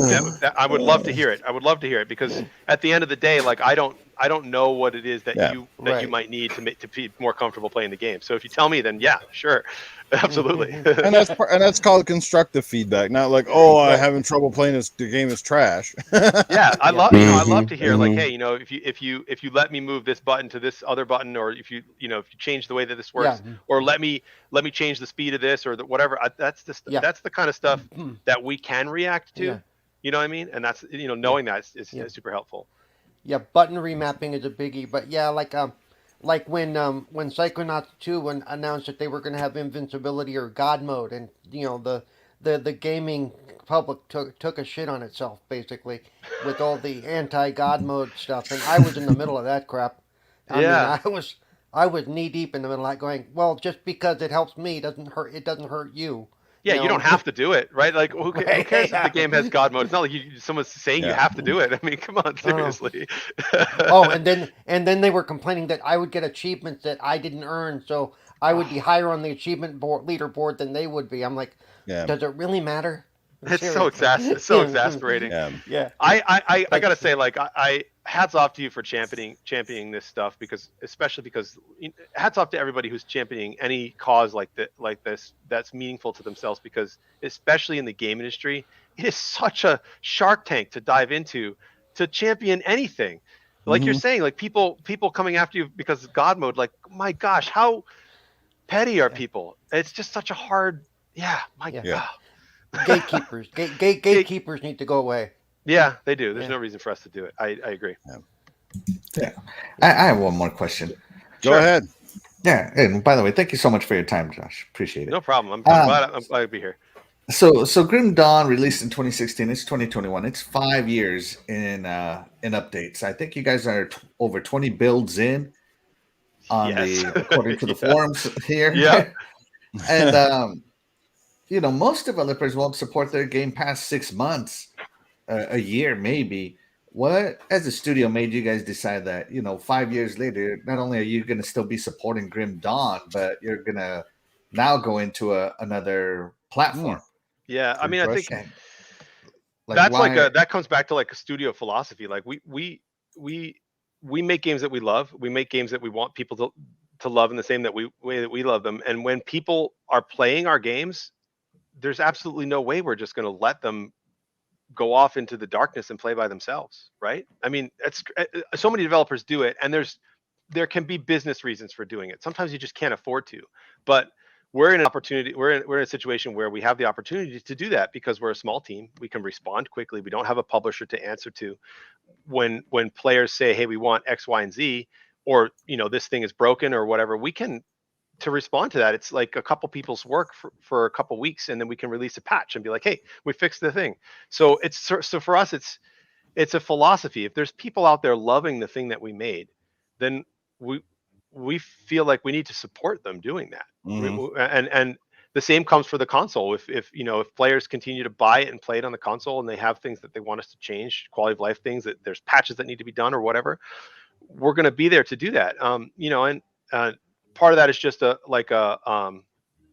benevolent philosophy, if that makes sense. But part of that is also business. It's just that, like, when you have a successful, well, not even a successful thing, we have a thing that people are enjoying, and that's your lifeblood, your income, then you better well support them doing it, right? Mm-hmm. Yeah. Like I don't know. I think that a lot. This is another place where being a big publisher-driven studio or being a small studio is a big difference, because a big publisher-driven studio has so many bills to pay that they can't look at a game and be like, well, we can have a couple developers spend a couple weeks to patch that, but it's not going to pay the bills. Yeah. And for us, it's like, well, we can have a couple developers spend a couple weeks to patch that, and it'll keep people playing our game, and that pays the bills, right?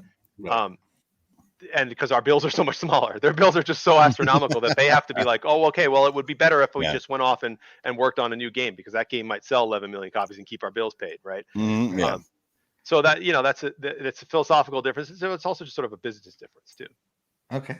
Thank you so much. Am I doing an okay job of answering your questions here? I think. Yeah. Kind of beat around the bush on that one, but yeah. No, you did. You totally hit it. Oh, cool. Thank you. Scrub, did you have a question? Yeah, I just one quick one, because I've seen this in the chat. A lot of people are asking, Josh, can you just specify, since it's coming directly from the horse's mouth, what platforms is this game on? This game is on right now on Xbox and Steam and GOG. And I think that's pretty much it. We've done some Humble Bundle packages in the past. So you can find it in all those places. Steam and Xbox are sort of the primary big ones for us. We're looking into, I think it depends on how well the game sells on Xbox, but we're looking into the future of potentially doing PlayStation ports. And like I said before, we've thought a little bit about doing a Switch port too. Or it might be a little bit late in the Switch's lifetime now. I think maybe Nintendo might be coming out with their new thing before too long. I would assume. Mm. So yeah, check it out on Steam, Grim Dawn on Steam, and there's we sell the same definitive edition on Steam and on the console. However, on Steam you can also buy the base game and the expansions separately. Right. I've got a quick question for you, Josh. Is it frustrating at all, even just a little bit, to see the industry though? Like, we talked about lots of games. And it's I find it personally frustrating. Like, let's take the Game Awards Game of the Year, which was It Takes Two. Again, an indie developed title by Hazelight and published by EA. Phenomenal game, but not a lot of people played it. Not as many as it should have had. And you look at these top 20 when they do these game collection sites or whatever, when they tally the data of sales. And you see the same stuff, the same cut and paste kind of games, in the top 10, 20 all the time. I mean, some are deservingly so, but some you just kind of like, I think us as game players, as much as we love our Maddens and you love your Call of Duties and stuff, we get very frustrated just seeing these things constantly dominate when they've done very little to push the envelope or innovate or do anything new. They just have a formula that works, and that's great, I suppose. But do you find it just a little bit frustrating? It's just not enough indie games or other games get the love and attention they deserve, because the industry is predominantly done by people that just seem to want one thing. And my fear is the more of these things keep selling, the more of that we get and the less of the good stuff or the original stuff that we get. Yeah. I don't actually find it frustrating. And I think I'll explain myself so that I don't sound mean. I think there's a couple of things that play into this. It's really easy for us to forget as gamers or as people who love a particular thing that we represent like a tiny fraction of the overall audience for our industry. Like the kind of people who would play It Takes Two represent, or would even be interested in it, represent a little tiny fraction of the billions of people who potentially play games. And of those billions of people, the larger subset of those you take all of them, billions of people that can play games, the more generalized their interests become, right? They're interested in sports, they're interested in cars, they're interested in shooting things, they're interested in what, right? those are the broad interest. Those are the sort of like generalized interests of the broad audience. And that's why those games continue to rise to the top, because there are just more people who are interested in sports, just more people who are interested in shooting things. Those a lot of those people, most of those people, the majority of that audience are never going to be interested in trying something new or pushing the medium to new levels, or trying because they only play it because they like sports, because they like shooting. That's the only reason why they play games at all. Right. So it doesn't bother me necessarily that that games like that don't get as much play, because I think that especially as a developer, you have to look at the industry in different realms. You have mainstream games that are made for that huge billion player market, multi-billion player market, right? But then you also have games that are pushing the state of the art, and they're important. But the people that they're important to are a really tiny subset of the industry as a whole, of the market as a whole. And I think if you're a developer and you're going to go out and make one of those games, you should always expect to only be selling it to a very small subset of your total audience, of the total audience. But at that same time, I think it is really important for there to be things like the Game Awards and stuff like that, so that those titles can get some recognition for being something that changes the industry. Because if you look at I hate to make comparisons, but you look at the film industry, and the film industry works the same way. There's always summer blockbusters, and there always will be. There's indie films, and those indie films, a lot of times they push the state of the art in what movies can be, and that stuff trickles up to things like The Matrix, which was a sort of not an indie film, but it was developed in a much different way than a lot of Hollywood blockbusters that made a leap from just a quirky indie thing to something that was a Hollywood blockbuster that was made in a very different way. So while I understand where you're coming from, I think it's a natural sort of flow of things. If something like It Takes Two comes out and it's got something that is that is going to be appealing to a broad audience, it will slowly gain steam. It will become a bigger thing and a bigger thing and a bigger thing. Like even the game industry as it is now, like shooters, for instance, are like the top of the top sales numbers, right? Apart from sports sim and things like that, and farming simulators, which, well, that's a whole different category. But if you think about it, they were a niche genre. There was a time when people made shooters on PC, and people were like, I don't quite get this. Like, I don't know if this makes any sense, when those first few shooters came out. But then it was like, okay, this actually has something that does appeal to a huge audience. And so it slowly rose to the top as something that has broad appeal. I think that could still happen in our industry, but I think that you're just not going to be able to, like, I guess what I would say at the end of the day is I want games like It Takes Two and Grim Dawn and stuff like that to get the accolades that they deserve and the acknowledgement that they deserve and the marketing that they deserve. But at the same time, you just can't expect a lot of people to play them unless they have that little nugget of something that is broadly appealing. Yeah, it's like it's the movie analogy is the best. There is summer blockbusters and there is indie films, and I think that's always just going to be the way it is. Yeah. Now the industry certainly changed a lot, and I have various concerns. I'm a very old school gamer in the way I approach things, and I come again from that old philosophy. I still like buying most of my games on a physical disc, to be honest with you, even though most of it's just DRM licenses. It's kind of weird because I'm a collector, right? Yep. And I like going into retail. I like going in and seeing them on the shelves and buying them, and still hanging on to that sense of childhood nostalgia and seeing the artwork. I even missed game manuals as much as I probably didn't look at them all the time, but game manuals, little tidbits and stuff in there. I never looked at mine, but I always had them. I just missed that, but it's just because I always fear that like right now we can definitely see that the indie developer is leading the way. Largely now it seems like in games there's more dynamic story arcs, and it seems to be more risks where the bigger stuff again starts to become very cut and paste. They're almost afraid to take a risk, because if you do something a little too extravagant, you can lose an audience, or you can go extravagant sometimes and gain an audience. We saw that with God of War, took a bit of a gamble with their game and became hugely successful. There's various things like that. We also saw like Resident Evil go to first person and change and become successful. But you got a fan base too that there are people that just, I can't stand the new Resident Evil games. These things suck. And I'm always on one of those that's like, you know what I mean? Like, Yep. Me personally, if I had to choose between the third person Resident Evil and the first person, I still think I'd take the third person because that's what I got accustomed to liking.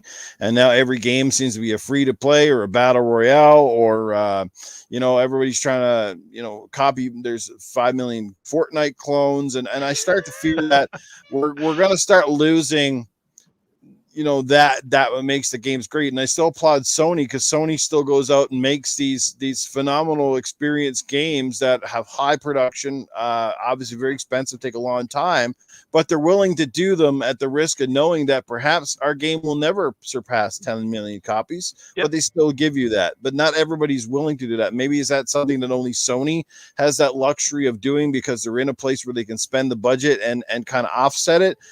And everybody that's sort of underneath doesn't want to do that. I don't know. I don't know. There's a bunch of there's a big rat's nest of stuff in there too. And that smart innovation takes the right people too. Right. Mm-hmm. So it's very risky to go out and say if a big publisher wants to innovate with the new Halo game, they might have the wrong people doing it and they might not do a good job of it. But I think that we should be heartened by the fact that what will happen, in my opinion, is that if there are things that need to change, they will change, because at the end of the day, it is a consumer-driven industry, and it really very much a consumer-driven industry. In that, if the games that are at the top end there, those high-end games, the cream of the crop or whatever, I don't want to call them the cream of the crop because I don't think they're the best games out there, but those summer blockbuster games, if they don't continue to deliver what people actually want, they will just die. And I think we actually see that happening in some of these games that came out this year, that where their audience is like,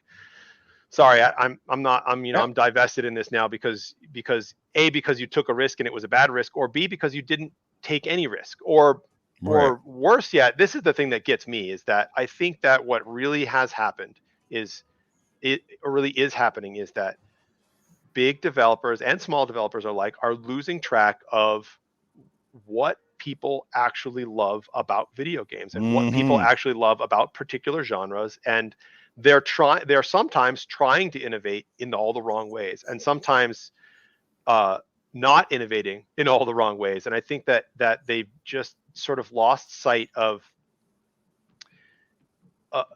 what made those particular licenses successful in the past. I think games are getting too big for their own britches in a lot of ways, honestly. Yeah. I guess that's the best way that I can put it, is a lot of these games are just getting too big for their own britches, and they're losing sight of the fact that gameplay at the end of the day really is what people want. They want good, well thought out, well executed gameplay. They don't need better battle passes. You got to start with great gameplay. You got great gameplay, and you can sell all the battle passes in the world. Right? Amen. Preach. Thank you. Testify. And I don't want to put anybody down, because I think, again, there's a lot of developers out there that are working really hard. And like you said, there's a lot of innovation that happens that's very successful. But I think some of those innovations, like the God of War game, it was a big shift for what God of War was. But at the end of the day, they made a really great game that feels awesome to play, that looks awesome to play, and so they didn't lose sight of those core elements that really make people's hearts sing when they play a game. Yeah, and I feel like those games, when they hit the ground, and first and foremost, it's just someone says, just make a great game, right? Whereas a lot of games now, I feel like before they've even started developing the game, somebody comes in and slaps down a 4,000-page document, how we can monetize this game before the game's even built. Battle passes, microtransactions. Yeah. Let's figure out, Because during the early days of the Xbox 360, DLC and all this content, that stuff was a bonus. That was just kind of like a homage, and hey, let's give the fans a little extra because they love our game. And now it becomes like, it's something totally different. It's manifested itself in a completely different way, where it's not an extra anymore. It's almost like a given. It's like, if we don't have this game is just not going anywhere, and we can't survive. And I think you totally can. You just got to make a great game first and foremost. And then if you got that in place, the rest will come. I mean, we saw how DICE almost destroyed Star Wars, because obviously whoever made that decision, it was more about monetization, a property that doesn't need monetization. It's Star Wars. Star Wars, you could sell Star Wars to a chimpanzee. It's a Star Wars. You don't need 4,000 skins and loot crates. If you want it, sure. But again, you don't never want something to feel kind of like it's forced. Yeah. And of course, when people argue about it, they come back and let's take it out, or let's disguise it, or we'll find another million ways to make the money. But it's after the fact, and then the damage is already done. Yeah, I think there's two sides coming out here. There's kind of like hurt players, and there's developers that are trying to make money, and they're kind of coming at each other in the middle. But like my general philosophy, having worked on mobile games, which can be very predatory in this realm, my general philosophy is that you make a game that people enjoy, and then you sell them what they want. Yes. Right? You don't make a game that and try to start by selling people things. Like, you make a game that people enjoy, and they will buy what they want in that game. Like, yes. You know what I'm saying? Like, it's like there. To be fair, there's a reason why people buy Call of Duty Warzone Battle Pass, because they want sweet looking guns and they want sweet looking dudes, and exactly. The core. You can hate on Call of Duty all you want. The core of Call of Duty Warzone is really, really, really well made. It's a fantastic shooter. Whether you like it or not, in my opinion, it's a fantastic shooter. I'll tell you what I don't like about Call of Duty Warzone, Josh, is having to install the mode I don't play at all. I don't play Warzone. I play the regular multiplayer, and I cannot get rid of Warzone off of my damn console. They have it installed over the game. And if I take that mode out, the whole game gets uninstalled. I've tried multiple times, and I mean they're massive file sizes. It takes forever to re-download. That is a little bit unfortunate, and that is totally the publisher trying to push people into the game that's making them money, for sure. And Call of Duty Warzone is making a ton of money, but I think that I think that game is, if you do enjoy shooters, like a good example of a pretty darn good game. Whereas the shooting mechanics in that game are prime, in my opinion. And I think I played it for hundreds and hundreds of hours, and that's why I did. And that's also why I have trouble getting into some of these other games that are coming out now, where it's like I play them and I'm like, wow, this just really isn't as good as that other thing. And that's the same case for all games. It doesn't have to be the biggest game on the block. It could be a game like Grim Dawn, where you're like, this developer invested a lot of money in creating a lot of time and a lot of effort into creating a game that could allow thousands of hours worth of theory crafting, because that's what Grim Dawn is. Like, theory crafting, I don't know if you are familiar with the term, but theory crafting is like players theorizing about how to best play the game. And that was like our whole goal. And I think we did that really well. And I think that players who like doing that will really appreciate that. And I think that comes back to my thing. At the end of the day, you've got to have that core gameplay. And if you pick an audience and you can say, like, this audience likes this thing, and you make that thing for them, and what you focus on is making that thing that they want, that's a great way to be. And I don't envy these big publishers, because they're trying to make a game for a 400 million person audience. Like, how do you? That's true. Yes, comes a lot more criticism. Cat Terri, you've been kind of quiet, and I know obviously you develop games yourself in your spare time. Do you have any questions, Satter, for Josh anymore? Not really. No. Really have anything else. I've been rather verbose. I'm sorry. We've definitely thrown a lot at Josh today. A lot more than I had some actually like designated questions. I think I strayed away from them because you kind of answered a lot of my stuff throughout the various other answers. So I try to keep things fresh here, So anybody else then want to jump in? Maybe you want some. Maybe he has a tip of advice or something he could give you, Terri. I'll have more of like a question that has to do with like the gameplay. Yes. Is it possible? Because I know when you pick your class, you have the option to undo it. But do you have the option? I'm playing co-op with a friend, and he picked Shaman, and then he went and he picked Alchemist, and now he really doesn't like Shaman. Is there any way he can go back and get rid of it, or is he stuck? I don't believe so. But now I don't even remember. Because it's something that we talked about allowing to do. So I don't know. I don't really recall if you can. That's a feature that we talked about including, and I don't know if it. To be fair, like I haven't worked directly on content development for Grim Dawn for a while, and I don't know if that's a feature that they actually patched in. I'll have to get back to you on that. I'll have to look it up, and I'll have to ask them if they actually did that, because I know that it was a feature that we talked about allowing players to do to respec their character class. But there was some debate about whether or not that was an okay thing to do or not, because some part of the enjoyment of playing the game is sort of taking a risk and investing in a particular character class, and then if you don't like it, going back and trying again. if that makes any sense. Right. Mm-hmm. But to be fair, he could turn that character. He can spec that into an awesome character. He can spec an Arcanist Shaman into an awesome character. It can be done. Nice.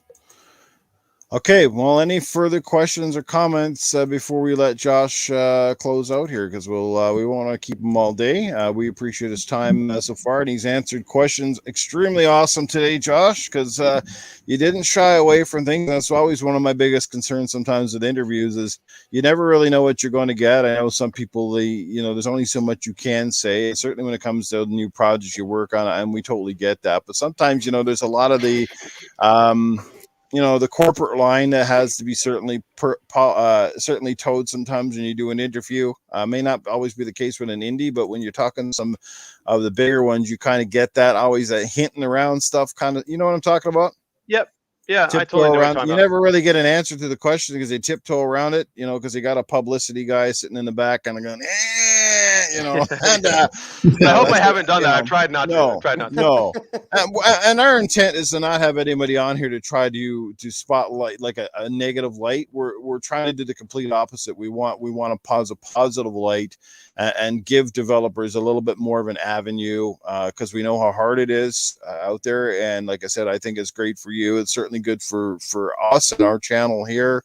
We're fairly small. We're trying to grow as well. You're actually our first dev interview on this particular channel, our show, but we haven't even been a year in yet. So that was just one of the things we had on our timeline. And big thanks to Brandon for reaching out to me, because I kind of put out an open call. I said, we'd love to have people on to talk about their games. And every week, Terri always does an indie spotlight where she plays a game that she thinks doesn't get enough spotlight and recognition. She posts them out there, and she's had some dynamite picks. And That's this awesome. looks like another great game to add to that portfolio to put out there for people. So again, one more time to anybody on the panel, any further thoughts or questions before we kind of conclude? I kind of have a little fun question. This was asked during my podcast this week to us. So I'll ask you, Josh. Okay. It's a would you rather question. This could get a little dangerous in my experience. This is where the story cuts off. Is this better suited for gaming after dark? How bad are we going to get? This was asked on my podcast. My podcast is totally family friendly. Okay, all right. All right. Would you rather be able to inhale anybody and take their abilities / knowledge like Kirby, or would you rather be able to capture people and use them at your discretion like a Pokemon trainer? Oh my gosh! Oh, you said this was going to be okay, but this is real dark. That's real dark because I think, in my opinion, the only appropriate answer is the Pokemon trainer. And I want to be fair that I understand perfectly well that sounds a lot like indentured servitude or something. And that's not It is. It is. It totally is. And my answer is really, really inappropriate from that perspective. But I think the only answer is the Pokemon trainer. Wait, how many Pokemon's going to have? Well, I guess it depends how many Pokeballs you paid for. Okay, so I can have if I can have an infinite number of well-abilitied people to work for me, I would choose that any day rather than having abilities myself. Yeah. All right. That's what I would say. I'm gonna take it away from the Pokemon because Pokemons are totally slaves. Pokemon's weird. My son loves Pokemon. My son loves Pokemon, and I just every time I watch it, I'm like, what is that? They just capture that thing and put it in a ball, and now it has to fight for them. Like what? Like it is. But at the same time, what that's doing is building yourself a team of awesome people, and I would do that any day. I would rather have no ability and have a team of awesome people working for me than have any one ability that I chose. That's like a team of awesome people can make dreams come true. One person, not a whole lot that one person can do. Hey, look at Tunic. He's only one person, and he looks pretty awesome. Okay, since we're going this route, I'm going to ask you the question that we ask everybody we interview on 4GQ TV, and we do a lot of interviews with devs and comic book artists and stuff. They do? This is a very important question. We ask it to everybody. Pineapple on pizza, yes or no? Oh, I abstain. I'm not. I'm smarter than to get into a conversation like that. I grew up with people eating pineapple on pizza, and I've done it, and it doesn't taste horrible. But dang, that's a weird thing to do, man. Something off, yeah. It's all right. You're a winner in my book now. Yeah, you're welcome to 4GQ TV anytime. Yeah. There you go.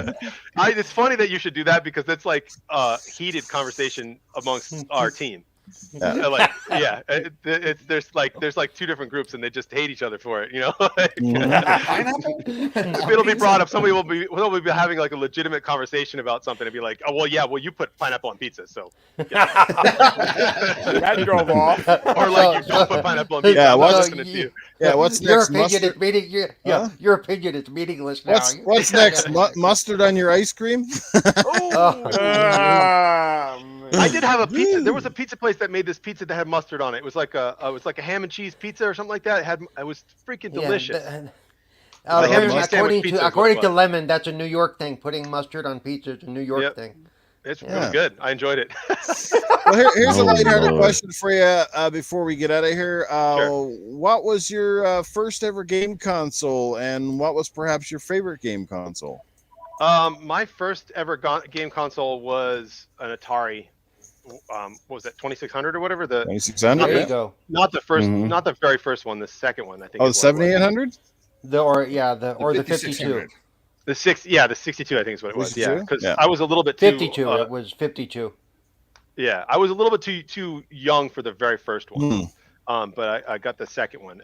But I didn't take to it. When I got my first Nintendo NES, that's when I really took to it. I was like maybe a little too young for the Atari, or maybe I just didn't get it yet, or the games didn't really speak to me yet.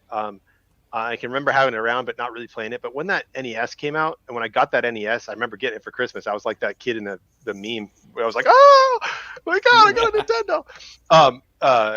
I really took to it then, and there was, and at that time there was culture around it, if that makes sense. There was like a person. There was a personable culture around it because you had to be together to do it. And in order to play all it, like I wasn't a wealthy kid. Like I grew up in like like lower middle class family, and I didn't have a ton of games. I had stuff. I was lucky enough to have stuff. I had a Nintendo, but I didn't have a ton of games. So in order to play games, you had to like go to your friend and barter for it. Like, hey, can I? I got California games, and your friend's like, well, I don't want to play California games. I played it 100 times, and you're like, yeah, but dude, I want to play that game you got so bad. Please just trade with me for a little bit, or going to the store and renting them. Like that was so cool to be able to rent games for a couple bucks and stuff. Yeah. Like I think probably because of that, I would have to say that the NES was like my favorite console.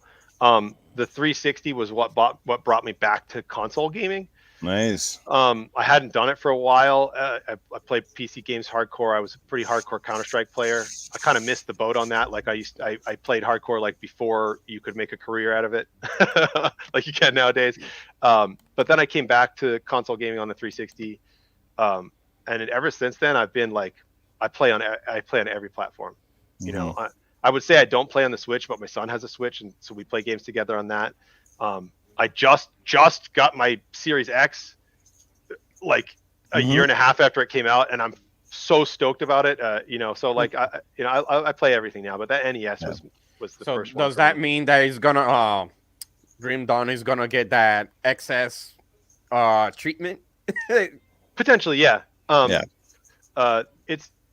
We would potentially go there. It shouldn't be that crazy a thing for us to do because you can already play the game in 4K and everything on the PC.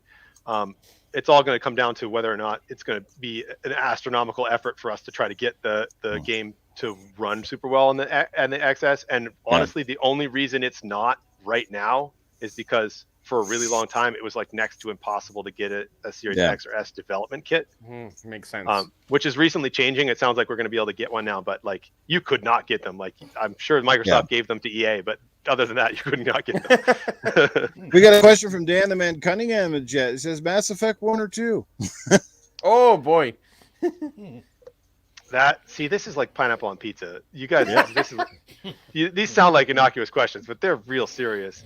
I absolutely love Mass Effect, but it did lose some of the. Mass Effect 2 is a better game. Yeah. But it lost some of the. They sort of smoothed off some of the edges that made it more of an RPG, if you will. Right. Into, and that made me a little bit sad. I lost out on some of the stuff that I felt like would make a better RPG, but it was a better game. Okay. Nice. A lot of people are gonna hate me for that, but last one, Sega or Nintendo? Oh boy. Oh boy.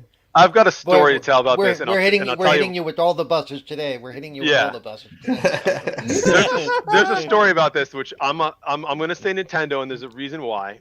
When the Nintendo Super NES came out, the Sega Genesis came out at the same time. I wanted an SNES so bad, and my family couldn't really afford to buy me one.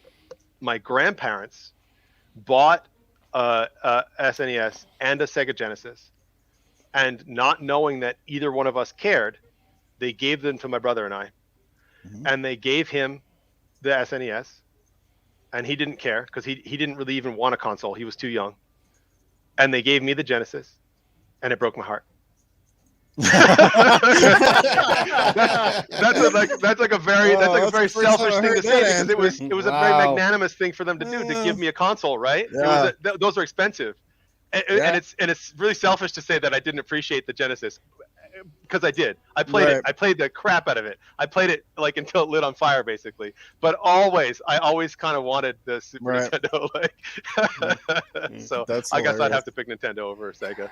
Less processing all the way. Why does Grandma and Grandpa love my brother better? They love my brother more. They didn't know, but as like a 12-year-old or whatever I was at the time, I was like, whenever he opened his, I was like, yay, Super Nintendo, and then like gave me the Genesis, and it's fine. I got to play his, but at the same time, when you're brothers and your brother owns something and it's like it's his, right? And every time you want to play, you got to ask him like, "Can I please play Super Nintendo?" Well, at the same time, I shouldn't complain because like I like I said, I didn't grow up. My family didn't have a ton of means, so just getting those consoles at all was like a awesome thing. Absolutely. You should have traded. Great answer. That was awesome. Should have traded. I should have traded. I should have worked him until he traded. That's right. So before we do our official outros and let everybody get out of here, this has been a dynamite show. Chat's been absolutely amazing today, guys. Thank you so much for your time. But before we go, a little bonus surprise for you, courtesy of Josh, his team at Crate Entertainment, Brandon and Caroline. Thank you so much for setting this up today. So we got a code to give away for Grim Dawn, and we're going to do it right now by we're gonna share something with you, and we're gonna do a little wheel. We're gonna do the spinning wheel, guys. Here we go. So hopefully you can see it up on the screen here now. Can you see it? Maybe not. I haven't done it yet. Hang on. There we go. Here we go. The wheel of names. Here we go. Can you guys see it on the screen here now? Yeah. You can see All right. it. Let's bring it up in full screen mode. And we are going to do a draw. And I've been putting in everybody that's been in the chat. Hang on. I think I forgot one. So just let me add it real quick here, guys. Yeah. I'm going to add one more name here. Last chance to get them in. Hey, I don't see my name. Where's my Or mine. Paul. Or mine. All right. So we updated that. All right. We got one super chat before we do the draw. Dreadpool coming in with $5 in the super chat. She says, oh, here we go. Ask Josh. Chicago or New York pizza? It better be Chicago deep dish because they paid for the super chat. You guys got to stop. These questions are just, these are like the worst. Like, I'm never going to be able to run for president if you keep asking me these kind of questions. I love pizza, all kinds of pizza. Just pizza is the best. That's all I got to say about that. Like Chicago, New York style. I'm from the East Coast, so it's New York style, but Yeah. Thank you. Sorry, Paul. I know, right? All right, looks like we just had another name at. Oh, there we go. It looks like we're spinning, guys. Hope that you're on there. Oh, I'm broadcasting right now. Put it on the screen. There you go. Oh, Yeah, it helps if it's on the screen. No, We're spinning. I know, right? hey, Zelda. Princess- Nice. Sorry, looks like the draw came up, and Princess Zelda is the winner of a copy of Grim Dawn. We'll send you the code here shortly, Zelda. So congratulations to everybody, or well, thanks for everybody for being here today. And congratulations to Princess Zelda. Oh Yes. man! Congrats to everybody else you didn't win. Yeah, have a great day. All right. Congratulations on not winning, guys. Yeah, thanks for having me today, guys. This has been awesome. People said blasphemy for that pizza. Blasphemy. All right, there we go. So that's it. Okay, so let's start with our guests. So let them get at it here. Here we go. So, Mr. Josh Glavine, let people know where, I guess, they can check out this game, where they can buy it, how they can reach out to your team, and let people know why they should buy Grim Dawn. Yeah, sure. You can find Grim Dawn at grimdawn.com, on Steam under Grim Dawn, and on Xbox under Grim Dawn Definitive Edition. And if you ever played Diablo or ever played an ARPG and really enjoyed it, or if you just want to get a game that you can play with 3 of your friends and sort of chill out and have a good time and get a huge bang for your buck, Grim Dawn is where it's at, man. I mean, I'm playing it with my friends, which is silly right now. Like I've been playing this game for thousands of hours because I've worked on it. And as soon as it came out on the Xbox, I got 3 of my friends and like, hey, let's play. We're gonna play this together, and we're enjoying it. We're loving it. So you want to get some co-op action? You love ARPGs? You ever played Diablo? You love Diablo? Pick up Grim Dawn. You're gonna love it. There you go, guys. Again, we thank Josh, and we wish Crate and his entire team all the best of success, and can't wait to see what they're working on next. And Josh, you have an open invitation. You're welcome to come back if you've got some great stuff to share with us, or you're getting ready to hype up the next game. We'd love to have you back because your answers today were phenomenal. You gave us a lot of insight, stuff that we didn't even know about. So I think we hit the right notes. Thank you again for that, man. We greatly appreciate it. And again, thanks to Brandon and Caroline, and again, thanks to Brandon for setting this whole thing up. It was awesome. So thanks for having us. Oh, there you go. He's looking you. in the background. He didn't send me messages about saying something wrong too, so I think I should be pretty good. Oh, good. No, I think it was great. Let's get to the panel. We'll start in reverse order here. We'll start with Cerebral Claus, who just celebrated his 50th birthday. Again, happy birthday to you, Cerebral. Yeah. Thank you. You can find me on Twitter at Cerebral Paul 1, Twitch and YouTube, Cerebral Paul. You can find me on 4GQTV on Thursdays. You can find me here on Sundays and later today on the Flammers Experience. And on Tuesdays, you can find me on the, the Retro Renegades, the more raunchy of the shows I'm on. Yeah, we make new show look tame. So there you go. And thanks everybody for joining today. Thank you, Josh, for the interview. It was great. And we will like to try to get you on 4GQTV if I can get your contact information for how to set that up. Yeah, sure. Let's we can chat with Brandon, can share it around everything. We can do that for sure. Glad to talk anytime. Scrub Nurse, the man with a smooth talking voice. Let people know what's happening with you and when they can check out your next podcast. Oh yeah, thanks to Brandon, Caroline, especially you, Josh. Great show, great answers, enjoyed it. You can find me, Scrub Nurse 3 on Twitter. You can get my Xbox gamer tag at Scrub Space Nurse. I'll be here on Sundays, and I can pop in when I can on Wednesdays with Gaming Beyond the Box on the channel on YouTube. You can find us there. Dreadpool will be there, and then by beginning of the next year, I'll be back streaming again. So just look out for that. Glad to have y'all here. Love the chat. Love everybody for your energy. It's been a great show. It's funny. Tony Grosso in the chat. I'm glad I didn't win. I bought the game about 30 minutes ago. Kind of like buying a Game Pass game the day before it drops into service. Nice. Oh, thank that you. has happened to people, hasn't it? Oh, they go and buy the game, and then like 2 days later it's on Game Pass. Like, Axel 1324. Yes, the epic podcast on Friday nights. Tell people about that and where they can catch up with you. Yeah, you can find me on Twitch and on YouTube at Axel1324 Gaming. Also here on YouTube, I host the iconic video games podcast with Doggy Dog and Princess Zelda. Friday nights at 8 p.m. Eastern. No consoles, no services, just games. Be sure to tune in. And also you can find me on Xbox and on Twitter at Axel1324. There you go. And Eternal Shaddai says he has plenty of grim dawns when he finds himself waking up in cell block 22. I know Josh doesn't know about that.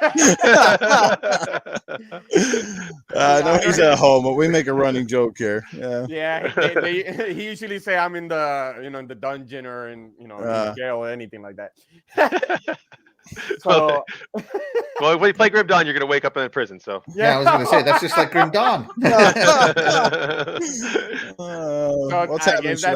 That's my type of game then. So I'm about to purchase now. You can find me at Twitter at Eternal Shaddai, also on Xbox Eternal Shaddai. I'll be streaming at Twitch, ET Shaddai. I'm all over the place. Thank you, Brandon. Thank you, Caroline. Also, thank you, Josh, for answering all the questions and also being part of this podcast. It was really, really awesome. I learned a lot. And until next weekend. There you go. Cool. Cat Terri, what's happening with you besides all the moving? When are you going to get back to playing some games? All right. Well, planning on getting back to streaming on Twitch here on Monday. So you guys, try to get back in the flow of things again. So you guys can go ahead and check me out over there. I always go live around 6 p.m. Eastern. So, and I play a wide assortment of different things. So catch me on Twitter at coolcat_Terri, and you'll always find lots of indie game stuff on there, things that I show people. And then I have my own podcast called Just a Glimpse. You can check that out on Spotify, YouTube, Google, Apple Podcasts.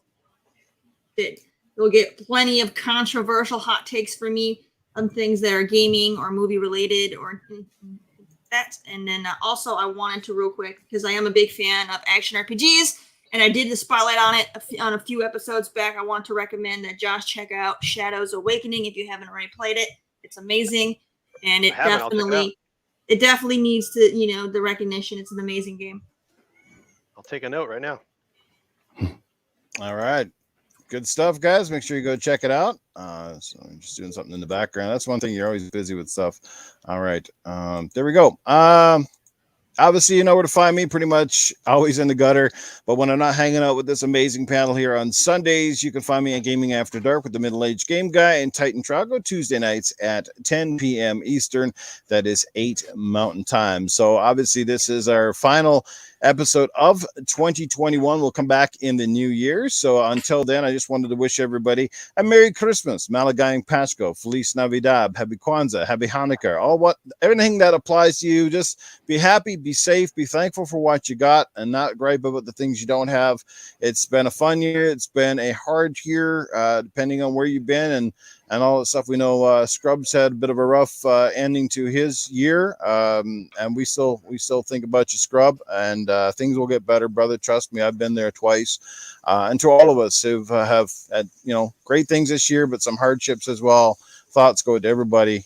So on behalf of everybody at Game right here, Good Morning Xbox, we can't thank you guys enough for your support in 2021. It's been an amazing, incredible year for this podcast. We've had a lot of great reception to it, and it continues to grow. And we can't wait to see where things take us in 2022. And like I said, hopefully we'll have Josh back again in the near future.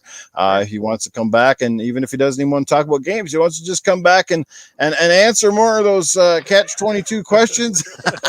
He's welcome. Yes, to the chat and to obviously Princess Ola. Congratulations on winning the game code. We'll be sending that to you shortly. Gone Mad drops $5 before we close the show. It says happy holidays, everyone. We also have Caper Grant coming in with $2 super chat. Great show, everyone. Thank you guys for the love, support, and the super chats. Always appreciate it, but never requested or required.